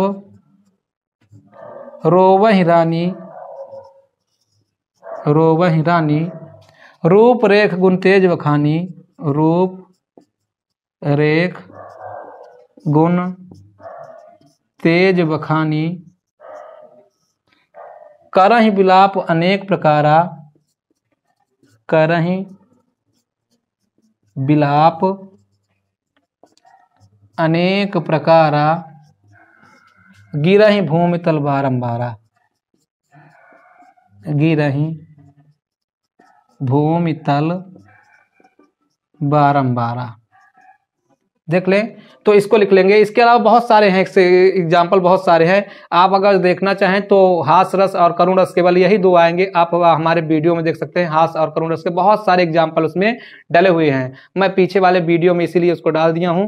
तो अगर जो आपको देखना है तो आप पीछे वाला भी वीडियो देखिए, आपको बहुत ही अच्छा लगेगा। उसमें बहुत अच्छे अच्छे एग्जाम्पल डाले हुए हैं, बड़ा आनंद आएगा आपको। तो आप इनको कर सकते हैं। आगे देख लीजिए, अगला दिया हुआ है आपका सोरठा अथवा रोला छंद की परिभाषा लिखकर। देखो, सोरठा छंद का मैं बता सकता हूं। सोरठा छंद में 4 चरण होते हैं। इसके पहले और तीसरे चरण में 11-11 मात्राएं, दूसरे और चौथे चरण में 13-13 मात्राएं होती हैं। ये आपका लक्षण है या परिभाषा। अगर जो लक्षण कहे तब भी इसको लिखना है, परिभाषा कहे तब भी इसको लिखना है। यह दोहे का उल्टा होता है। यह एक अर्ध सम्मात्रिक छंद है। आप इसका उदाहरण कैसे लिखेंगे? तो जो सुमिरत सिद्धि होय, गणनायक करिवरि वदन, करहु अनुग्रह सोय, बुद्धिराज सुगुण सदन। दूसरा देख लीजिए क्या दिया है, रोला छंद। अगर जो आपको देखना है तो छंद में मैंने इसका वीडियो डाल रखा है, तो छंद में आप वहां से इसको ले सकते हैं। दूसरा क्या डाला है, रोला छंद। आपको परिभाषा बताते चलते हैं, आप देख लेंगे तो आपको पता चल जाएगा। रोला में क्या लिखा है कि रोला छंद में 4 चरण होते हैं, इसके प्रत्येक चरण में 24-24 मात्राएं होती हैं। यह दोहा तथा रोला के पहले चरण से मिलकर के बनता है। यह एक सममात्रिक छंद है, 4 चरण इसमें भी होंगे। अब इसका एग्जाम्पल कैसे लिखेंगे, तो लिखेंगे उठो उठो हे वीर आज तुम निंद्रा त्यागो, करो महासंग्राम नहीं कायर हो भागो, तुम्हें बरेगी विजय अरे यह निश्चय मानो, भारत के दिन लौट आएंगे मेरी मानो। बहुत अच्छा है, आप याद कर सकते हो। आप देखेंगे यहाँ पीछे जब देखेंगे तो पीछे ये सारे चीज मैंने डाल रखा है। अब देखो लिखा है निम्नलिखित उपसर्गों में से किन्हीं 3 के मेल। देखिए बेटा 8 तक मैंने बताया था, ये 9वां देख लीजिए क्वेश्चन। 9वां क्वेश्चन में मैंने बताया क्या उपसर्ग। देखिए 9 नंबर में आप देखेंगे 9 number question number 9। Question number 9 में क्या दिया हुआ है कि निम्नलिखित उपसर्गों में से किन्हीं 3 के मेल से एक एक शब्द बनाइए। ये ऐसा करके क्वेश्चन दिया। 3 नंबर का क्वेश्चन आपके पेपर में आता है। आप लोगों को बिल्कुल भी डरना नहीं है, जहाँ पे हम बताते रहेंगे केवल उतना ही आपको सुनना है, उतना ही पढ़ना है। देखिए सबसे पहले उपसर्ग कहते किसे, तो उपसर्ग के लिए हम एक क्या लिख दिए है परिभाषा। वे शब्दांश जो किसी मूल शब्द के पूर्व में लगाकर नए शब्द का निर्माण करते हैं उपसर्ग कहलाते हैं। क्या उपसर्ग कहलाते हैं कि वे शब्दांश जो किसी मूल शब्द के पूर्व में लगाकर नए शब्द का निर्माण करते हैं उसे हम क्या कहते हैं, उपसर्ग कहते हैं। अगर यहीं प्रत्यय आ जाता तो हम क्या करते, फिर यही चीज होता है। वे शब्दांश जो किसी मूल शब्द के कहाँ पे अंत में लगा करके नए शब्द का निर्माण करते हैं उसे हम क्या कहते हैं, प्रत्यय कहते हैं। सेम होता है प्रत्यय और उपसर्ग। अब देखिए उपसर्ग में दिया क्या है, अब ध्यान रखना, क्योंकि आपको क्या होता है कि आप समझते रहते हैं कि सर ये 3 का मेल क्या है, कोई आपको नहीं बताता है। 3 का मेल का मतलब ये है कि जो इस उपसर्ग में 6 दिए हुए हैं, आ दिया है, अनु दिया है, सु दिया है, अभि दिया है, सह दिया है और परि, इन 6 में से कोई 3 का प्रयोग करना है और 3 का प्रयोग करके एक एक लिखना है। देखिए अगर जो आप लोग कभी पढ़े नहीं है, जितना मैंने इसमें लिखा रखा है वो सबको आप उतार लेंगे, सबको नोट कर लेंगे, क्योंकि यहाँ से क्वेश्चन जरूर पूछेगा। देख लीजिए क्या लिखा है। पहला लिखा है आ से क्या बनेगा, तो आ का मतलब होता है अज्ञान बनेगा, आ से बनेगा काल, आ से बनेगा हिंसा, आ से बनेगा अमूल और आ से बनेगा आमरण। ये आपके 4 शब्द बन जाए, 5 शब्द बन जाएंगे। अगला देखेंगे अनु से क्या बनेगा, तो अनु से बनेगा अनुमान, अनु से बनेगा अनुशासन, अनु से बनेगा अनुसर। ये शब्द बन सकते हैं। देखो ये कहना क्या है, अनु लिखा है तो अनुमान बना दिया, अनु लिखा है तो अनुशासन बना दिया, अनु लिखा है तो अनुचर। लेकिन ध्यान रखना आपको 3 का प्रयोग करना है। जैसे मैंने आका आपने केवल एक ही बनाना है। कितना बनाना है, एक। इतने सारे नहीं लिखना है, नहीं नंबर कट जाया करता है। अगर जो आप लिखो तो सब के सब सही लिखो। यदि आप सही नहीं लिख पाते हो तो पूरा आपको लिखने की जरूरत नहीं है। यदि आप ऐसा करेंगे तो आपका नंबर कट जाएगा। एक ही लिखना है 3 का। जैसे मैंने आ का लिख लिया तो एक इसका लिख देंगे, दूसरा अनु, तो चाहे अनुमान लिख दीजिए, चाहे अनुशासन लिख दीजिए, चाहे अनुचर, कोई एक ही करना है। अगला देखेंगे क्या लिखा है, सु से क्या हो जाएगा, सुगम हो जाएगा, सु से सुलभ हो जाएगा, सु से सुगंध हो जाएगा और सु से क्या हो जाएगा, सुमार्ग हो जाएगा। ऐसा अभी से क्या होगा, तो अभी से होता है अभिमान, अभी से अभिलेख बन गया, अभी से अभिनव बन गया, अभी से अभिशाप बन गया। देख लेंगे। अगला देखेंगे सह से क्या बनेगा, तो सहयोग। देखो सहयोग में सह शब्द लग रहा है ना, ये उपसर्ग लगेंगे, सभी में लगेंगे। जैसे हम क्या बोले हैं अभी, आ से अज्ञान, अज्ञान अज्ञान अज्ञान ऐसे बोले। दूसरा क्या बोले, अनुमान, अनुशासन, अनुचर, सु से सुगम, सुलभ, सुगंध, सुमार्ग, अभि से अभिमान, अभिलेख, अभिनव और अभिशाप। अब देखो सह से क्या बनेगा, सहयोग, सहचर भी बन सकता है, सहमत भी बनेगा, सहपाठी भी बनेगा। सर क्या ये सही है, आप कहेंगे सबके सब सही है, जो आप लिख लो, चाहे एक कोई लिखना है। अगला देखेंगे परि से क्या बनेगा, तो परि से परिवार बन सकता है, परि से परिणाम बन सकता है, परि से परिवर्तन बन सकता है, परि से परित्याग बन सकता है, परि से परीक्षा बन सकता है। परि परि परि परि परीक्षा, ये देखो ऐसे क्यों परीक्षा, अच्छा परीक्षा होता है, गलत न लिखना, परीक्षा ये होता है, ये नहीं बनेगा, ठीक है, क्योंकि छोटी री होना चाहिए। अगर बड़ा री हो जाएगा तो वो गलत हो जाएगा, परीक्षा नहीं बनेगा। तो ये आपका हो जाएगा परिवार, परिणाम, परिवर्तन, परित्याग। तो ये सारे चीज बन सकते हैं। अब अगला लिखेंगे क्या, अगला आपका क्या है कि निम्नलिखित में से किन्हीं 2 प्रत्ययों का प्रयोग करके एक एक शब्द बनाइए। आप जल्दी से इसको उतारिए, फटाफट जल्दी से उतारिए, सेकेंडों लगना चाहिए, टाइम आपको बिल्कुल भी नहीं है, क्योंकि आप जल्दी जल्दी करते जाएंगे, आपका बहुत कम समय बचा हुआ है। हिंदी में आप जितना कर ले उतना ही कम है। आप जल्दी इसको उतारिए, आगे कराते हैं। इसको हम बेटा रफ कर दे रहे हैं, जल्दी से देख लीजिए। आप इसको जल्दी से कर लीजिएगा। अगला क्या है, प्रत्यय। अब देखो प्रत्यय की परिभाषा क्या होती है। मैं प्रत्यय के लिए देखो एक परिभाषा आपको याद करना है, केवल एक, ये ट्रिक आपको कोई बताएगा नहीं, केवल एक ट्रिक याद करोगे बस, एक ट्रिक में ही। जैसे मैंने यहाँ पे क्या लिखा था, वे शब्दांश जो किसी मूल शब्द के पूर्व में जुड़ते हैं, तो यहाँ पे पूर्व को हटा करके क्या लिख देंगे, अंत में। क्या अंत में, यही लिखेंगे। क्या लिखेंगे, वे शब्दांश जो किसी मूल के अंत में, कहाँ पे, अंत में, यहाँ पे लिख देंगे मूल शब्द के अंत, यहाँ पे लिख देंगे वो शब्दांश जो किसी मूल शब्द के अंत में लगाकर नए शब्द का निर्माण करते हैं, यहाँ पे उपसर्ग के जगह में क्या कह देंगे, प्रत्यय कहलाते हैं। क्या कहलाते हैं, प्रत्यय। बेटा किसी को कोई दिक्कत, अगर किसी को कोई दिक्कत हो तो आप बताइएगा, 100% आपको दिक्कत नहीं होनी चाहिए। आप जहाँ पे होगा आप कमेंट करके तुरंत बताइए। यदि आपको लगता है कि हाँ सर ने सही बताया, बस उसको आप फॉलो कर लीजिए। आगे देखिए क्या लिखा है, तो लिखा है आपका आई से क्या बन सकता है, आप अपने सोचो। जो लास्ट में आई आएगा, जैसे मैंने क्या कह दिया, आई से बन गया पढ़ाई। क्या बन गया, पढ़ाई। देखो पढ़ाई, लिखाई, देखो पढ़ाई लिखाई हो रहा नहीं हो रहा है, पढ़ाई भी हो रहा है, लिखाई भी हो रहा है। ये किससे, आई से बनेगा। और क्या आएगा, पढ़ाई लिखाई, और क्या कह सकते हैं, मिठाई। ये सारे चीज हम लिख सकते हैं।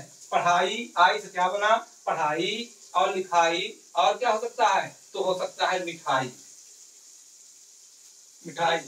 ठीक है। यहाँ उपसर्ग के जगह में केवल हम लिख देंगे, क्या ये उपसर्ग का नहीं, ये प्रत्यय का है। यहाँ पे बेटा हमने काटने से इसको ध्यान दे लीजिएगा, ये क्या है, प्रत्यय। तो प्रत्यय का क्या हो जाएगा परिभाषा, वे शब्दांश जो किसी मूल शब्द के अंत में लगाकर नए शब्द का निर्माण करते हैं, प्रत्यय कहलाते हैं। जैसे आई से क्या बन गया, पढ़ाई लिखाई मिठाई, ढिठाई, और ढिठाई भी कर सकते हो। देखो ढिठाई में भी आई आ रहा है, तो हम क्या लिख लेंगे, ढिठाई, ये लिख दिया ढिठाई, ये कर दिया ढिठाई। ठीक है, ढिठाई, यहाँ ढा बना लेंगे, ये ढिठाई हो गया। देखो तो ऐसा बोल सकते हैं, पढ़ाई लिखाई मिठाई ढिठाई, कहते नहीं ढिठाई, तो ढिठाई हो गया। अगला देखें क्या लिखा है, ता से क्या हो जाएगा, जैसे ता से हो गया सुंदरता। क्या हो गया सुंदरता, क्या हो जाएगा, सुंदरता, है ना।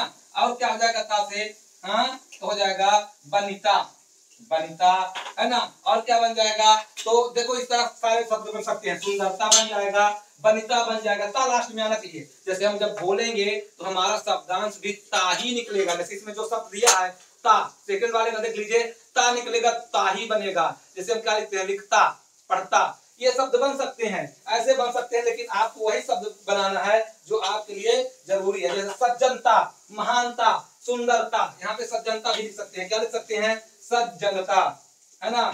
महानता, क्या लिख देंगे, महानता, ये लिख देंगे। तो ये चार शब्द हो गए, सुंदरता, बनिता, सज्जनता, महानता। आई में क्या होना, पढ़ाई लिखाई मिठाई ढिठाई। लेकिन याद रखना आई का क्या करा, इसमें क्वेश्चन दिया है कि निम्नलिखित में से किन्हीं दो प्रत्ययों का प्रयोग करना है। 6 लिखे हैं तो उसमें 2 का प्रयोग करना है। तो मैंने आई का प्रयोग किया तो केवल एक ही लिखना है, ता का प्रयोग करूंगा तो केवल एक ही लिखना है, बस 2 का लिख दो, यही 1 2, बस आंसर आपको 2 नंबर मिल जाएगा। एक नंबर का है भाई, हलवा है। क्या है, हलवा। जैसे हलवा खा लेते हैं जल्दी से, उसी प्रकार का ये आपका क्या है, आपका ये प्रत्यय भी है। आगे देखेंगे क्या लिखा है, आगे लिखा है आपका वाह, वाह लिखा है। क्या बोला है, वाह। ये देखो तीसरा नंबर, ये पहला वाला है, ये दूसरा वाला है, ये तीसरा वाला है। जैसे क्या हो जाएगा, पहनावा। क्या हो जाएगा, पहनावा। देखो लास्ट में वाह आया कि नहीं आया, है ना। क्या पहनावा, और क्या आ जाएगा। ये कहने का मतलब ये है कि लास्ट में वो शब्द आने चाहिए। एक मिनट थोड़ा सा जल्दी आप उसको देखते जाइए। जैसे क्या है, पहनावा, पहनावा के अलावा क्या कह सकते हैं, तो पहनावा के अलावा दिखावा, है ना, दिखावा, ये चाहे जो भी आप शब्द कहें, है ना। दिखावा भी लिख सकते हैं, तो यहाँ पे दिखावा, ठीक है, ये भी लिख सकते हैं। अगला देखें क्या लिखा है, ये अगला क्वेश्चन जो हमारा इसमें है, तो लिखा है, तो से क्या हो जाएगा, तो से बनेगा इसे महत्व। क्या बनेगा, महत्व। अगला क्या बनेगा, पठत्व। क्या बनेगा, पठित्व कह सकती हैं। महत्व क्या, अगला क्या बन जाएगा, तो ममत्व बन जाएगा। ममत्व, ममत्व का मतलब होता है जो बहुत ज्यादा अपने को क्या ज्ञानी समझता हूँ, ममत्व, है ना, ममत्व। और क्या हो जाएगा, देखो महत्व हो गया, ममत्व हो गया, ये सारे शब्द किससे बन जाएंगे, त्वा से बन जाएंगे, है ना। पठित्व भी बन जाएगा। क्या बन जाएगा, पठित्व, पठित्व बन जाएगा, है ना। ये सारे शब्द बन जाएंगे, तो हम इसको लिखेंगे महत्व, ममत्व, पठित्व। अगला देख लेंगे क्या लिखा है, अगला शब्द लिखा है वट। वट से क्या बनेगा, जैसे बनेगा क्या, घबराहट, क्या बनेगा, घबराहट नहीं बनेगा, क्या बनेगा, बनावट, क्या बनेगा, बनावट, बनावट, सॉरी ये लिखो ऐसे, बनावट, है ना, सजावट, सजावट, लास्ट में आना क्या चाहिए, वट आना चाहिए, जैसे बनावट में वट आया, सजावट में वट आया, है ना, लिखावट में भी वट आया। अर्थात कहने का मतलब ये है कि लास्ट में ये वट शब्द आना चाहिए, जो यहाँ पे दिया है ये लास्ट में जुड़ना चाहिए। जैसे त्वा दिया है तो ये लास्ट में त्वा जुड़ेगा, ये वा दिया है तो ये लास्ट में वा जुड़ेगा, ये ता है तो ये लास्ट में ता जुड़ेगा, ता जुड़ेगा, ता जुड़ेगा, ता जुड़ेगा, ये ई है तो लास्ट में जुड़ेगा, लास्ट में जुड़ेगा, लास्ट में जुड़ेगा। देखो दिख रहा ना, बढ़िया एकदम एकदम सिंपल तरीके से आप इसको सीख सकते हैं। हट से क्या हो जाएगा, जैसे घबराहट, क्या हो जाएगा, घबराहट, यहाँ पे लिख लेंगे क्या, हट, हट से बन जाएगा क्या, घबराहट, घबराहट, देखो ये हटाया ना, लास्ट में आ गया घबराहट। लड़खड़ाहट क्या हो जाएगा, लड़खड़ाहट, ये हो गया लड़खड़ाहट। तो कह सकते हैं घबराहट भी हो सकता है, लड़खड़ाहट भी हो सकता है कि नहीं आ सकता था, तो यही हम लिख लेंगे हट का। तो ये इतना आपके प्रत्यय हो गए, यानी कि 1 2 3 4 5 और 6 का प्रयोग किया था। इन छबों का आप प्रयोग करके ऐसे बना सकते हैं। कोई आपको दिक्कत यदि हो तो आप 100% उसमें क्या कमेंट कर सकते हैं, आपको पहले यहाँ पे कोई भी दिक्कत होने वाली नहीं है। अभी आपको जहां जहां पे दिक्कत हो रही है, यदि आपको जैसे रस छंद अलंकार तो मैंने जहां पे नहीं बताया है उसको मैंने बताया कि हमारा पिछला वीडियो देखेंगे तो उसमें रस छंद अलंकार का एक बहुत ही अच्छा वीडियो डाला हुआ है, आपको देख करके आनंद आ जाएगा। तो अगर जो आप वहां देखना चाहते हो तो ठीक है, नहीं तो यहाँ पे भी हम सॉल्व करा देंगे, ठीक है। जो वहां से देखेंगे तो और ज्यादा आपको डिटेल मिल जाएगा, और यहाँ पे क्या है केवल हम हल करा देंगे, तो हल कराने में इतना ज्यादा मजा नहीं आता है, तो आप डिटेल भी देख सकते हैं। चलिए आगे देखेंगे, ये आपका क्या हो गया, प्रत्यय हो गया। अब अगला क्वेश्चन आपका दिया है कि निम्नलिखित में से किसी दो शब्दों के तत्सम रूप लिखिए। क्या लिखने के लिए कह रहा है, तत्सम रूप। आप ध्यान रखिएगा, इसको हम मिटा दे बेटा, आप कहो तो इसको हम हटा दे रहे हैं। अगला लिखेंगे तत्सम रूप। ये आपका क्या है, प्रत्यय वाला जो शब्द था ये था नौ का खा, अब लिखेंगे क्या, नौ का गा, नौ का गा करेंगे, मिटा दे रहे हैं, आप इसको जल्दी से वो उतार लीजिएगा, ठीक है। क्या करेंगे, नौ का गा पूरा मिटा दे रहे हैं, क्योंकि अब इसका ये परिभाषा नहीं होता। दो का परिभाषा मैंने ऐसे बता दिया, तो आप इससे अगला परिभाषा नहीं कर सकते। देखिए अब आपको सिखाएंगे क्या, एकदम सरल तरीका। देखो जो होता क्या है, इसमें जैसे शब्द दिया है आपका तत्सम, तत्सम शब्द क्या, तो कौन से शब्द होते हैं, तो तत्सम शब्द। अच्छा, तत्सम शब्द के ऊपर क्या दिया है पहले, तो निम्नलिखित में से किन्हीं दो के समास विग्रह कीजिए। क्या करने के लिए कह रहा है, समास विग्रह। तो सबसे पहले हम लिखेंगे क्या, गा, गा में समास विग्रह करने के लिए कह रहा है, तो यहाँ पे लिखेंगे आंसर गा। लेकिन गा किसका है, तो नौ का गा है, किसका है, नौ का गा। पहला शब्द लिया है पाणी पाद, पाणी, ये लिखा है पाणी, सॉरी यहाँ पे ऐसे बना लेंगे पाणी, ठीक है, पाद। देखो इसका अर्थ होता है पाणी और पाद, पाणी और पाद, ये ध्यान रखना। यहाँ पे ये शब्द दिया है क्या, पाणी और पाद, ये आपका क्या है, समस्त पद है। आपको इसी तरह लिखना है जैसे हम बता रहे हैं। यहाँ पे आप लिखेंगे क्या, समस्त पद, और अगले वाले में क्या लिखेंगे, समास विग्रह। क्या लिखेंगे, समास विग्रह। अगर तो आपसे क्या पूछ ले, समास का नाम पूछ ले, तो आप इधर साइड क्या लिख लेंगे, समास का नाम। किसका नाम, समास का नाम। तो अब आप ये बताओ कि वह कौन से शब्द हैं जिसके बीच में और शब्द लगते हैं। कोई दिक्कत नहीं, यदि नहीं आता तो आज आ जाएगा। जब किसी का अपोजिट शब्द दे दे तो आपको कुछ ढूंढने की जरूरत नहीं है। अपोजिट आने का मतलब है कि ये द्वंद्व समास है। द्वंद्व का मतलब होता है एक दूसरे का उल्टा। जैसे पाणी और पाद दे दिया, पाणी का मतलब क्या होता है, हाथ, और पाद का मतलब क्या होता है, पैर। हाथ पैर देखो एक दूसरे का अपोजिट है ना। माता पिता एक दूसरे का अपोजिट है, दिन रात एक दूसरे का अपोजिट है। तो अगर इस तरह के शब्द आ जाए तो हमें ढूंढने की जरूरत नहीं है, उसमें डायरेक्ट क्या लगाने की जरूरत है, आपको द्वंद्व समास लगाने की जरूरत है, बस। तो यहाँ पे हम लिख लेंगे क्या, द्वंद्व समास। अगर जो आपको देखना है तो इसका भी मैंने वीडियो डाल रखा है, आपको बड़ा समझ में आएगा। तो द्वंद्व समास में क्या होता है, जिसे पाणी पाद लिखा है तो पाणी और पाद लिख लेंगे, ये हो जाएगा आपका द्वंद्व समास,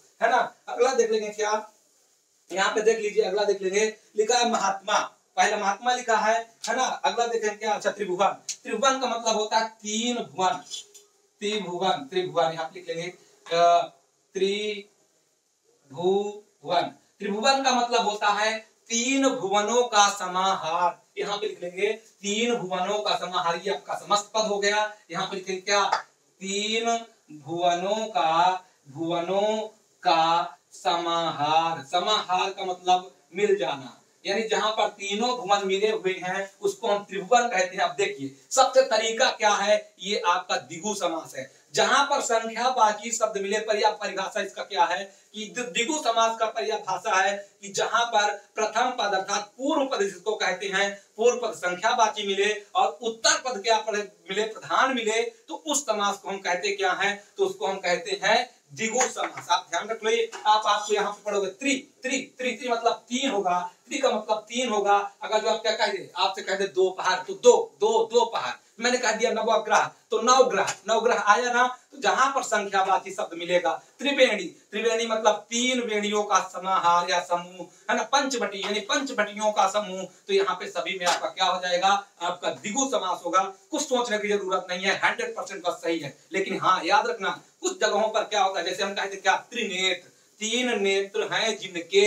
अब देखो जिनके शब्द आ गया, जिनके कहने का मतलब ये है कि कहीं ना कहीं इससे किसी और का कांटेक्ट हो गया। त्रिनेत्र अर्थात तीन है नेत्र जिसके, तो अपने आप मन में आता है कि भोलेनाथ का है। मैंने भोलेनाथ का नाम ले लिया ना, तो वहां पे बहुब्रीहि समास हो जाएगा। यही आपको देखने की जरूरत है। जैसे हम कह दिए क्या, दस आनंद, 10 है आनंद जिसके। अब इसमें भी संख्यावाची आ तो रहा है, लेकिन हमें चौथा तीसरा शब्द इसमें जुड़कर अपने आप आ रहा है कि दशानंद किसी एक व्यक्ति के लिए अर्थात रावण के लिए कहा जा रहा है। तो आप याद रखिएगा 10 है आनंद जिसके अर्थात दशानंद। तो यहाँ पे क्या हो जाएगा, जहां पे दशानंद होगा वहां पे आपका बहुब्रीहि समास हो जाएगा। आप लोगों को कुछ समझने की जरूरत नहीं, बस यही समझने की जरूरत है। अगला देखें क्या लिखा है, महात्मा।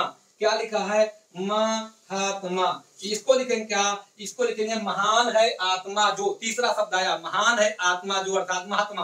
देखो महात्मा शब्द आया कि नहीं, अर्थात यहाँ पे लिखेंगे इसका समास विग्रह क्या होगा, महान है आत्मा जो, आत्मा जो। जो शब्द जुड़ने से ये पता चल जाता है कि किसी और के लिए बोला जा रहा है, अर्थात यहाँ पे भी बहुब्रीहि समास होगा। लेकिन याद रखिएगा बेटा, आपके इस बार पेपर से बहुब्रीहि हटा हुआ है, केवल तीन ही। अच्छा बहुब्रीहि है, आपका कौन सा हटा हुआ है, तो कर्मधारय हटा हुआ है। आपका है क्या, तो द्विगु है, द्वंद्व है, बहुब्रीहि है। बस इतना ही पढ़ के जाना है, इसके आगे कुछ नहीं पढ़ना है। यदि आपको इतना पढ़ना है तो आप पीछे हमारी वीडियो भी देख सकते हैं, उसमें बड़ा ही अच्छे तरीके से मैंने बताया है। आगे देखेंगे क्या लिखा हुआ है। अगला लिखा हुआ है यशोधन, यशोधन, यशोधन। यहाँ पे लिखेंगे क्या, यशोधन। क्या लिखेंगे, यशोधन। यशोधन का मतलब होता है यश है धन जिसका। अब जिसका शब्द फिर से यहाँ पे आ गया, यश है धन जिसका, यश है धन जिसका। अर्थात यहाँ पे किसी न किसी का नाम आया। जब किसी का नाम आएगा तो आपको कुछ नहीं समझना है, इनमें सभी में क्या लगा देना है, इसमें बहुब्रीहि समास लगा देना है। कौन सा समास, बहुब्रीहि। तो ध्यान रखिएगा, ये भी बहुब्रीहि, ये भी बहुब्रीहि, और ये क्या है, ये आपका क्या है, द्विगु समास है। तो हम आगे लिखेंगे इस समास में द्वंद्व समास, इसमें द्विगु समास, इसमें बहुब्रीहि समास, और इसमें नीचे वाले में भी बहुब्रीहि समास। यशोधन में अगला लिखा है चंद्रशेखर। चंद्र है शिखर में जिसके, चंद्र है शिखर में जिसके, अर्थात किसी दूसरे का नाम आया ना, चंद्र है शिखर में जिसके। यहाँ पे लिख लेंगे चंद्रशेखर। देख लो आप लोग अपने से बताओगे भाई, आप एक बार पढ़ो अपने से बताने लगोगे। चंद्रशेखर का मतलब होता है चंद्र है शिखर में जिसके, अर्थात किसी का नाम है ना, जिसका शब्द आ गया तो यहाँ पे लिख लेंगे क्या, चंद्र है शिखर में जिसके, शिखर में जिसके, अर्थात किसी ना किसी का नाम आया, जिसके शब्द जुड़ जाने से हमको कुछ नहीं देखना है, बस मार देना है क्या, बहुब्रीहि समास, बहुब्रीहि समास। कोई दिक्कत, अगर दिक्कत होगी तो बताना। अगला देखेंगे क्या लिखा है भाई, चौराहा। अब देखो इसमें बड़ा आनंदित बात है भाई, चौराहा फिर आया। चौराहा मतलब चार राहों का समाहार या चार राहों का समूह। जहाँ चार राहों का समूह हो तो उसको आप चौराहा कहते नहीं हो, आप लोग सभी लोग परिचित हो। तो जब चौराहा आया अर्थात ये क्या हुआ, चार राहों का, चार राहों का समूह। जब चार राहों का समूह हुआ तो आप बताए अपने से कि इसमें क्या आ गया, चार शब्द आ गया, अर्थात ये कौन सा समास होगा, तो यह हमारा हो जाएगा द्विगु समास। जैसे हम आपसे क्वेश्चन पूछ ले,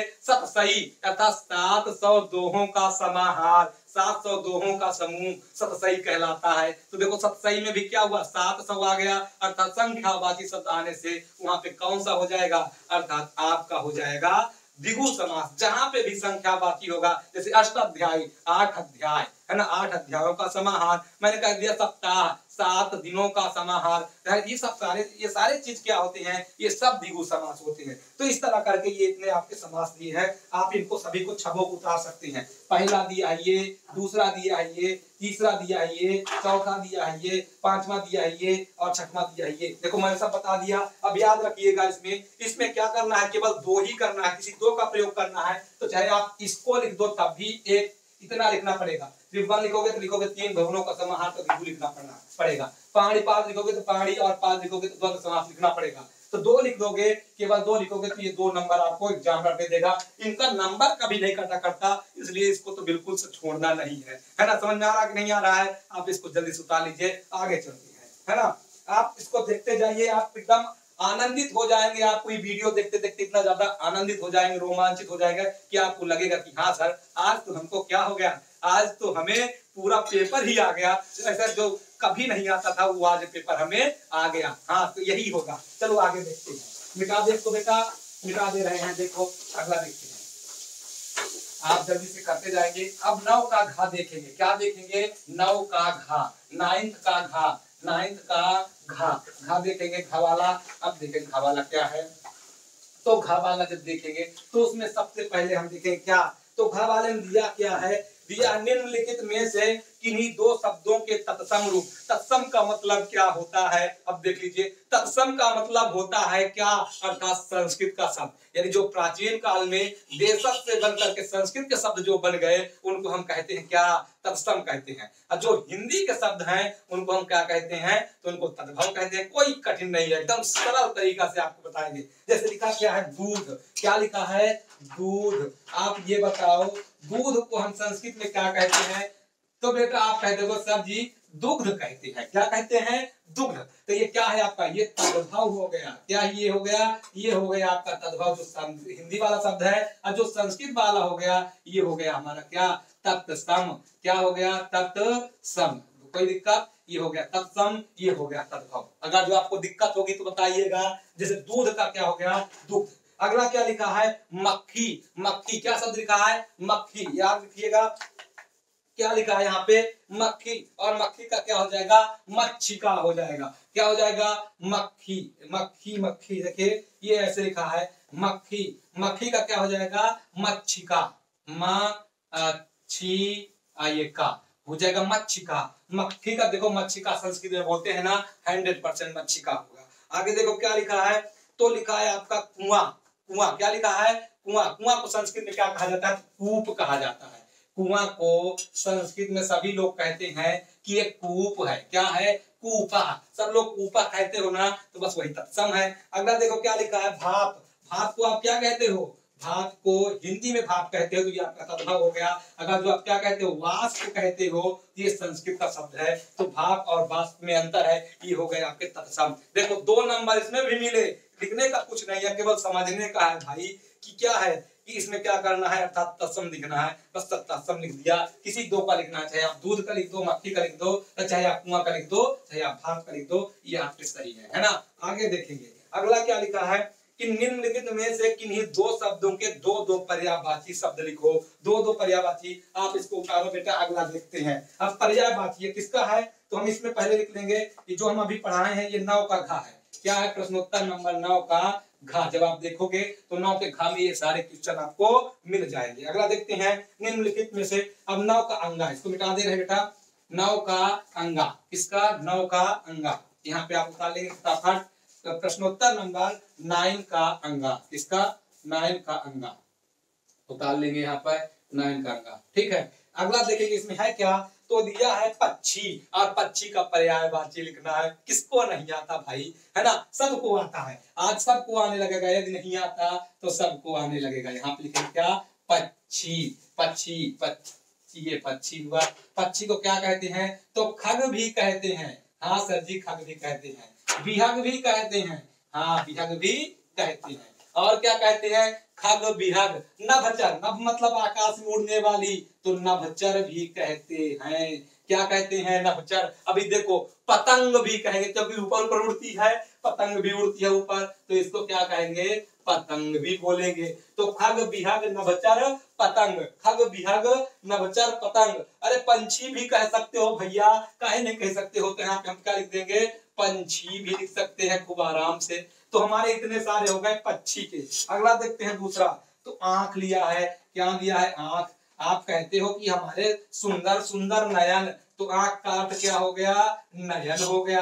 आप कहते हो ये अच्छी है, तो ये हो गया क्या, अच्छी हो गया। अगला क्या कहते हो कि नहीं अच्छी नहीं, हम चच्छी कहेंगे, तो इसका क्या कहते हैं, चच्छी भी कहते हैं। ठीक है, तो नयन हो गया, अच्छी हो गया, चच्छी हो गया, नयन हो गया, अच्छी हो गया, चच्छी हो गया। अरे नेत्र भी कहते हैं इसको, क्या कहते हैं, नेत्र। अरे नेत्र तो कहेंगे ही। अरे आप चश्मा लगाते हो ना, तो इसको क्या कहेंगे, चश्मे भी कहेंगे, क्या कहेंगे, चश्मे भी कहेंगे। आंख का क्या हो गया, नयन हो गया, अच्छी हो गया, चच्छी हो गया, नेत्र हो गया, चश्म हो गया। ये आपके आंख के पर्यायवाची हो गए। आगे इसको और कुछ कह सकते हो भाई, तो और कह सकते हो, हाँ लोचन भी कह सकते हो, क्या कह सकते हो, लोचन। अरे देखो देखते हैं ना, तो इसको हम दीठ भी कह सकते हैं, क्या कह सकते हैं, दीठ। दीठ का मतलब होता है दृष्ट, दीठ, दीठ कह सकते हैं, दीठ का मतलब दृष्ट होता है। देखो दृष्ट कहते हैं ना, तो दीठ। अच्छा दुग भी कह सकते हैं, क्या कह सकते हैं, दुग भी कह सकते हैं इसी को, नयन को अर्थात आंख को। इतने सारे हो गए। अगला देखते हैं क्या है, आकाश। आकाश का क्या क्या हो जाएगा, तो आकाश का होता है भैया क्या, सबसे पहले आप कह दिए नभ है सर जी, तो हाँ नभ है। फिर दूसरा क्या है, गगन भी कह देंगे इसको, बिल्कुल बिल्कुल कह देंगे। इसको व्योम भी कह देंगे, तो हाँ बिल्कुल भी कह देंगे, काहे नहीं कहेंगे। अनंत भी कह सकते हैं, क्योंकि अनंत है, इसको कोई पार नहीं पाया है। तो नभ भी हो गया, गगन भी हो गया, व्योम भी हो गया, अनंत भी हो गया। ये सारे चीज हम लिख सकते हैं। अरे अनंत, और क्या लिख सकते हैं, अंतरिक्ष भी, क्योंकि अंतरिक्ष में जाते हैं ना, तो इसको हम क्या लिख सकते हैं, अंतरिक्ष भी लिख सकते हैं भाई। तो इतने सारे इसके हैं, एक ही लिखना है, केवल एक ही लिखना है, लेकिन इतने सारे मैंने लिखा दिया, तो आप इसको याद कर लेंगे, कोई दिक्कत नहीं है, दिक्कत होने वाली बात इसमें है ही नहीं। अगला देखेंगे क्या, जननी। जननी कौन से नहीं जानता भाई, जन कर जननी जन न पाई जिसको, अर्थात जननी का मतलब होता है माता। अरे कहते हो भाई हमारी माता है, हमारी अम्मा है, कोई अम्मा कहता है, कोई माता कहता है, कोई अम्बा कहता है, कोई जगदम्बा कहता है ना। तो माता हो गया, अम्मा हो गया और अम्बा हो गया। इसके अलावा क्या कह सकते हैं, तो जननी भी कह सकते हैं, क्योंकि जननी का लिखा भी है। आगे क्या लिख सकते हो, माता लिख सकते हो, है ना। जन्मदात्री लिख सकते हो, जो जिसने जन्म दिया, तो जन्मदात्री लिख सकते हो। तो ये सारे हो गए किसके, जननी अर्थात माता के। ये माता के, माँ भी लिख सकते हो, माता से 2 बार लिख दिया क्या मैंने, हाँ यहाँ पे आप माँ लिख सकते हो, क्या लिख सकते हो, माँ लिख सकते हो। तो माता, अम्मा, अम्बा, माँ और जन्मदात्री। अगला देखें किसका, तो अगला लिखा है गज। गज को क्या क्या बोलते हैं भैया, तो आप सबसे पहले कहेगा सर जी, अरे गजे को तो हाथी बोलते हैं। अरे हाँ हाथी बोलते हैं। और गज से क्या बन गया, तो गज से बन गया गजराज बन गया। क्या बन गया, गजराज बन गया। कह दो हाँ, गजराज बनेगा कि नहीं बनेगा, है ना। तो गजराज बन जाएगा।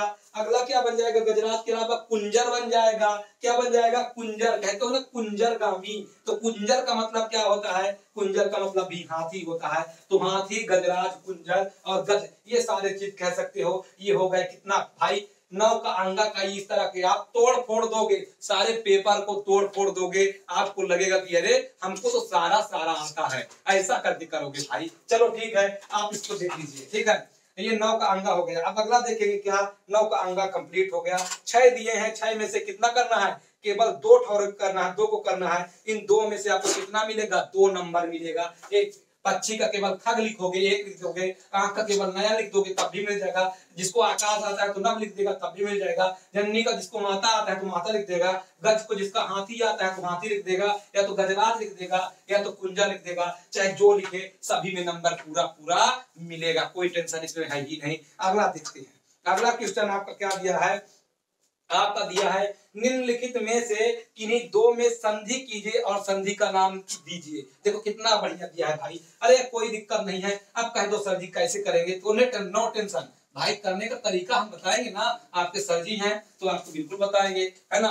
आगे देखते हैं, तो लिखेंगे क्या, पहला लिख लेंगे, शब्द दिया है इसमें दिया है सुधन आगतम। सुधन आगतम से हो क्या जाएगा देखो इसमें, तो सुधन आगतम बराबर हो जाएगा स्वागतम। मैं अभी बता देता हूं आपको पूरा पूरा एकदम तरीका, ठीक है। तो यहाँ पे लिखेंगे क्या, सुधन आगतम, ये लिखा है सु प्लस आगतम।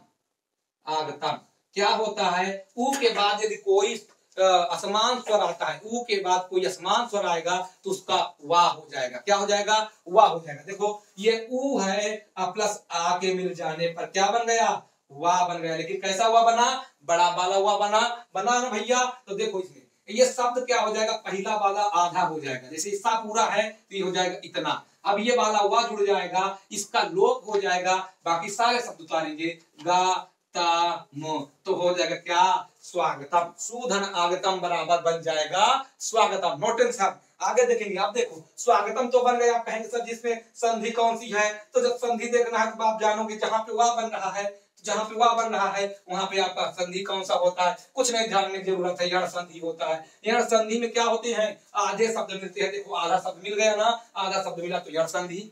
यदि कोई दिक्कत, यण संधि कहां मिलेगी, जहां आधा शब्द मिलेगा। आगे देखेंगे क्या लिखा है, गुरु, गुरु प्लस आदेशा, गुरु प्लस आदेशा, गुरु और आदेशा ये लिखा है ना। आप ध्यान से देखो इसमें भी क्या मिल गया हमें, ऊ मिल गया और इसमें बड़ा आ मिल गया। इन दोनों के मिलने से बनेगा क्या, वाह बनेगा। बनेगा कि नहीं बनेगा, तो ये हो क्या जाएगा, ये हो जाएगा गुरुवा देशा, हो जाएगा गुरुवा देशा। इसमें भी कौन संधि है, तो इसमें भी है आपका यण संधि, दोनों में है ना। यण का सूत्र क्या होता है, इको यणाची होता है, इको यणाची। बस आगे देखेंगे। अगला शब्द क्या लिखा है, यण शब्द संधि हो गया। अगला लिखेंगे क्या, महावज। महा ये लिखा है महा, धन क्या लिखा है आवज।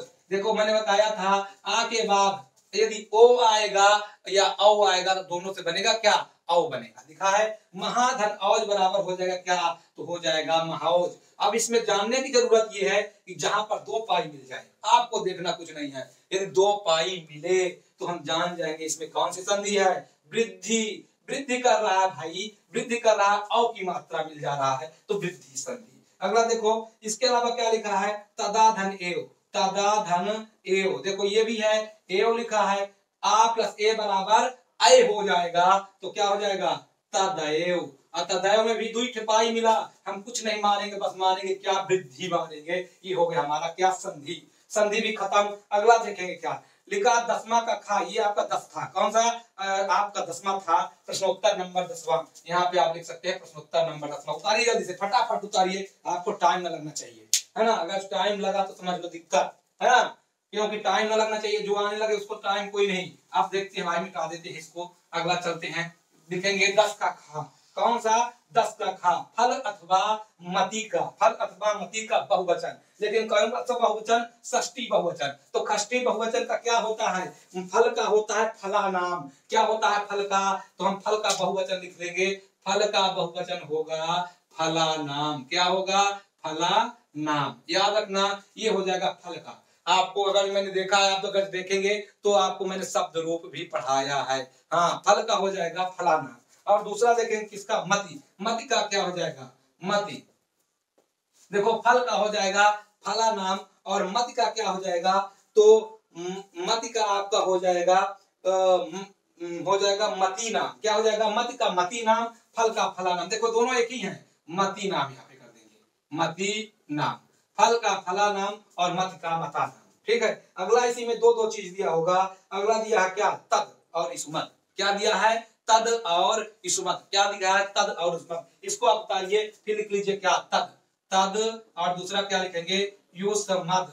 ये दोनों उतार लीजिए फटाफट, उतारिए, तद और इसमद। तद का क्या होता है, तो तस्माम हो जाएगा। क्या हो जाएगा, तासाम। और उसका क्या हो जाएगा, इसमाकम। इसका हो जाएगा तासाम, इसका हो जाएगा युष्माकम। क्या हो जाएगा, युष्माकम। ये भी क्या है, तो इस दोनों में हमको षष्ठी विभक्ति ही बताना है, दोनों में। अब किन्हीं का एक का लिखना है। अगर जो हम एक का लिखेंगे हमें 2 नंबर मिलेगा। कितना मिलेगा, 2 नंबर। एक इसका लिखना पड़ेगा, एक इसका लिखना पड़ेगा।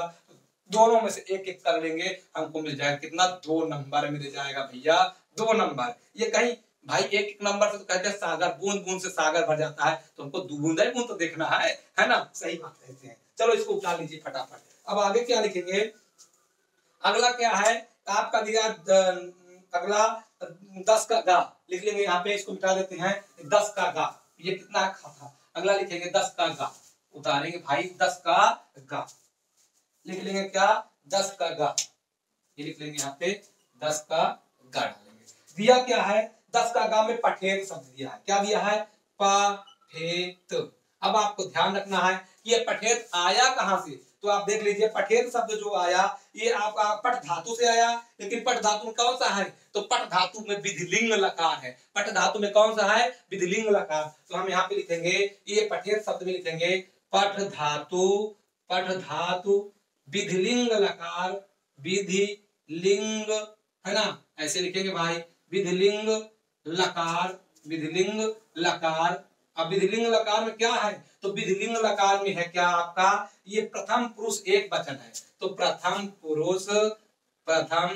पुरुष और एक वचन का रूप है, एक वचन का रूप है, किसका एक वचन का। तो पट धातु विधिलिंग लकार एक वचन और प्रथम पुरुष और एक वचन का रूप है पट, पठेत। ये पठेत शब्द पठेताम पठेयु ऐसा करके चलता है, पठेत पठेताम पठेयु आप देखेंगे तो विधिलिंग लकार में आपको ये मिल जाएगा। दूसरा शब्द क्या दिया है, तो दूसरा शब्द लिखा है हसंतु, क्या लिखा है हसंतु। अब देखो हसंतु लिखा है तो आपको खुद ही पकड़ लेना चाहिए कि ये कौन सा धातु है, हस धातु है। कौन सा धातु है, हस धातु है। कौन सा धातु, तो हस धातु है। कौन सा धातु, तो हस धातु है। और है क्या ये, तो हस धातु लोट लकार है, लिखेंगे हस धातु लोट लकार।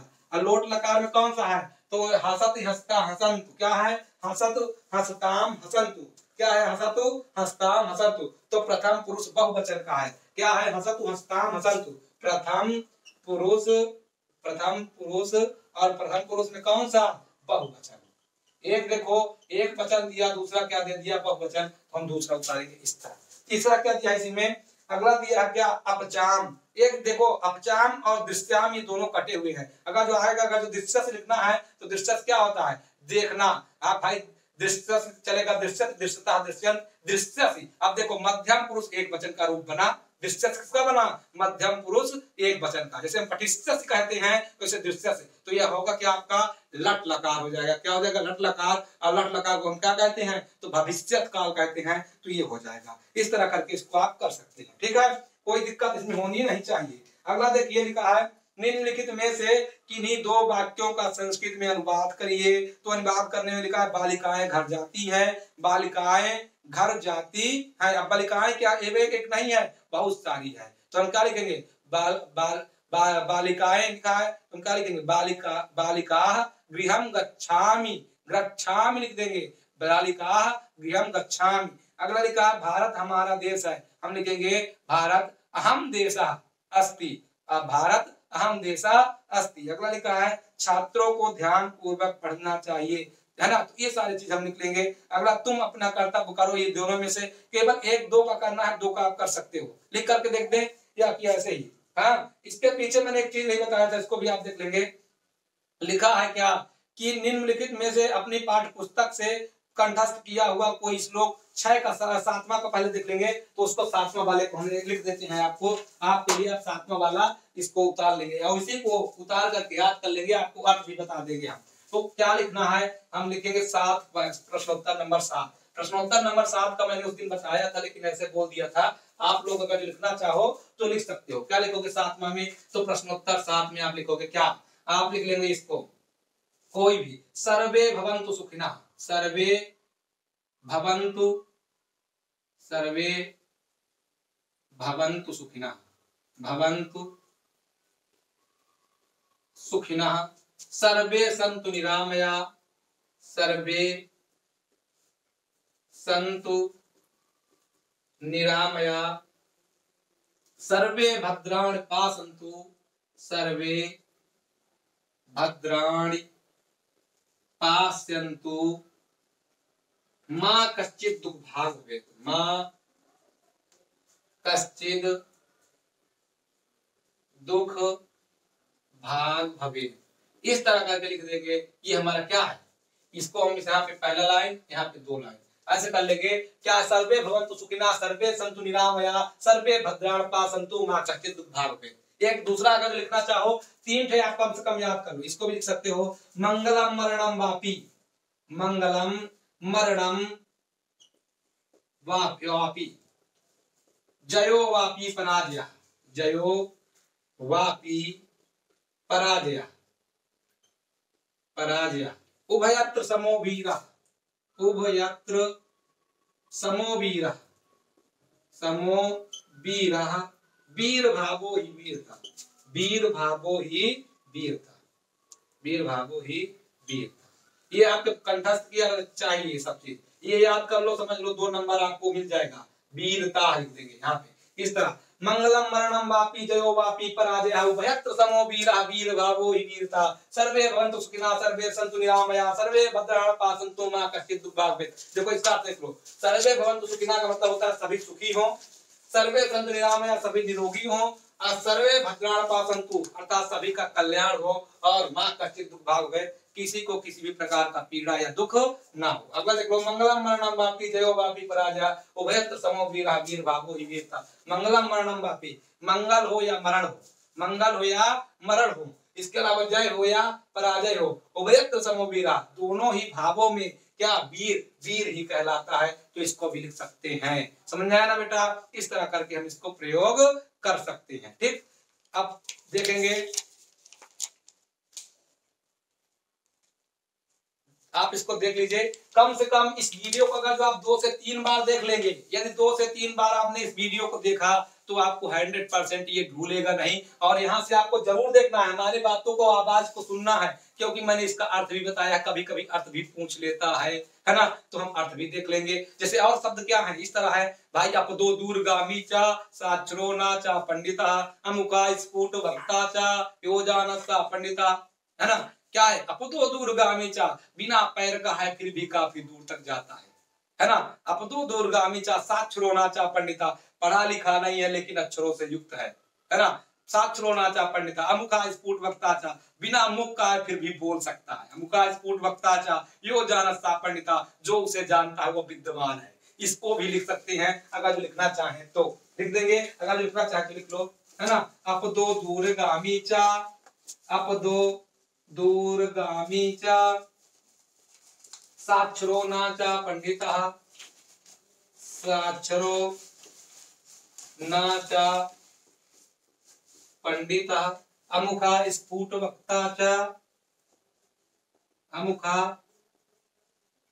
स्फुट वक्ता च, यो जानत सः पंडितः, यो जानाति सः पंडितः, सः पंडिता, ऐसे लिख लेंगे। तो ये हमारा क्या हो जाएगा, अर्थात अब तो दूरगामी चा, बिना पैर का है फिर भी काफी दूर तक जा सकता है, साक्षरो नाचा पंडिता, अर्थात पढ़ा लिखा नहीं है फिर भी अक्षरों से युक्त है, अमुखा स्फुट वक्ता चा, बिना मुख का है फिर भी बोल सकता है, यो जानत सा पंडिता, जो इसे जानता है वो विद्वान है ना, ऐसा करके हम इसको लिख सकते हैं। तो इस तरह करके मैंने 3 ये जो श्लोक बताया है, इन तीनों श्लोक को आपको कंठस्थ कर लेना है, 2 नंबर ये पक्का देकर जाएंगे। यदि 2 नंबर नहीं देंगे तो 6 नंबर देंगे। क्यों देंगे? क्योंकि कभी कभी इसका केवल व्याख्या पूछ लेता है और वो आपके पेपर में कितना 3 से 6 नंबर का आता है, इतना याद रखिएगा।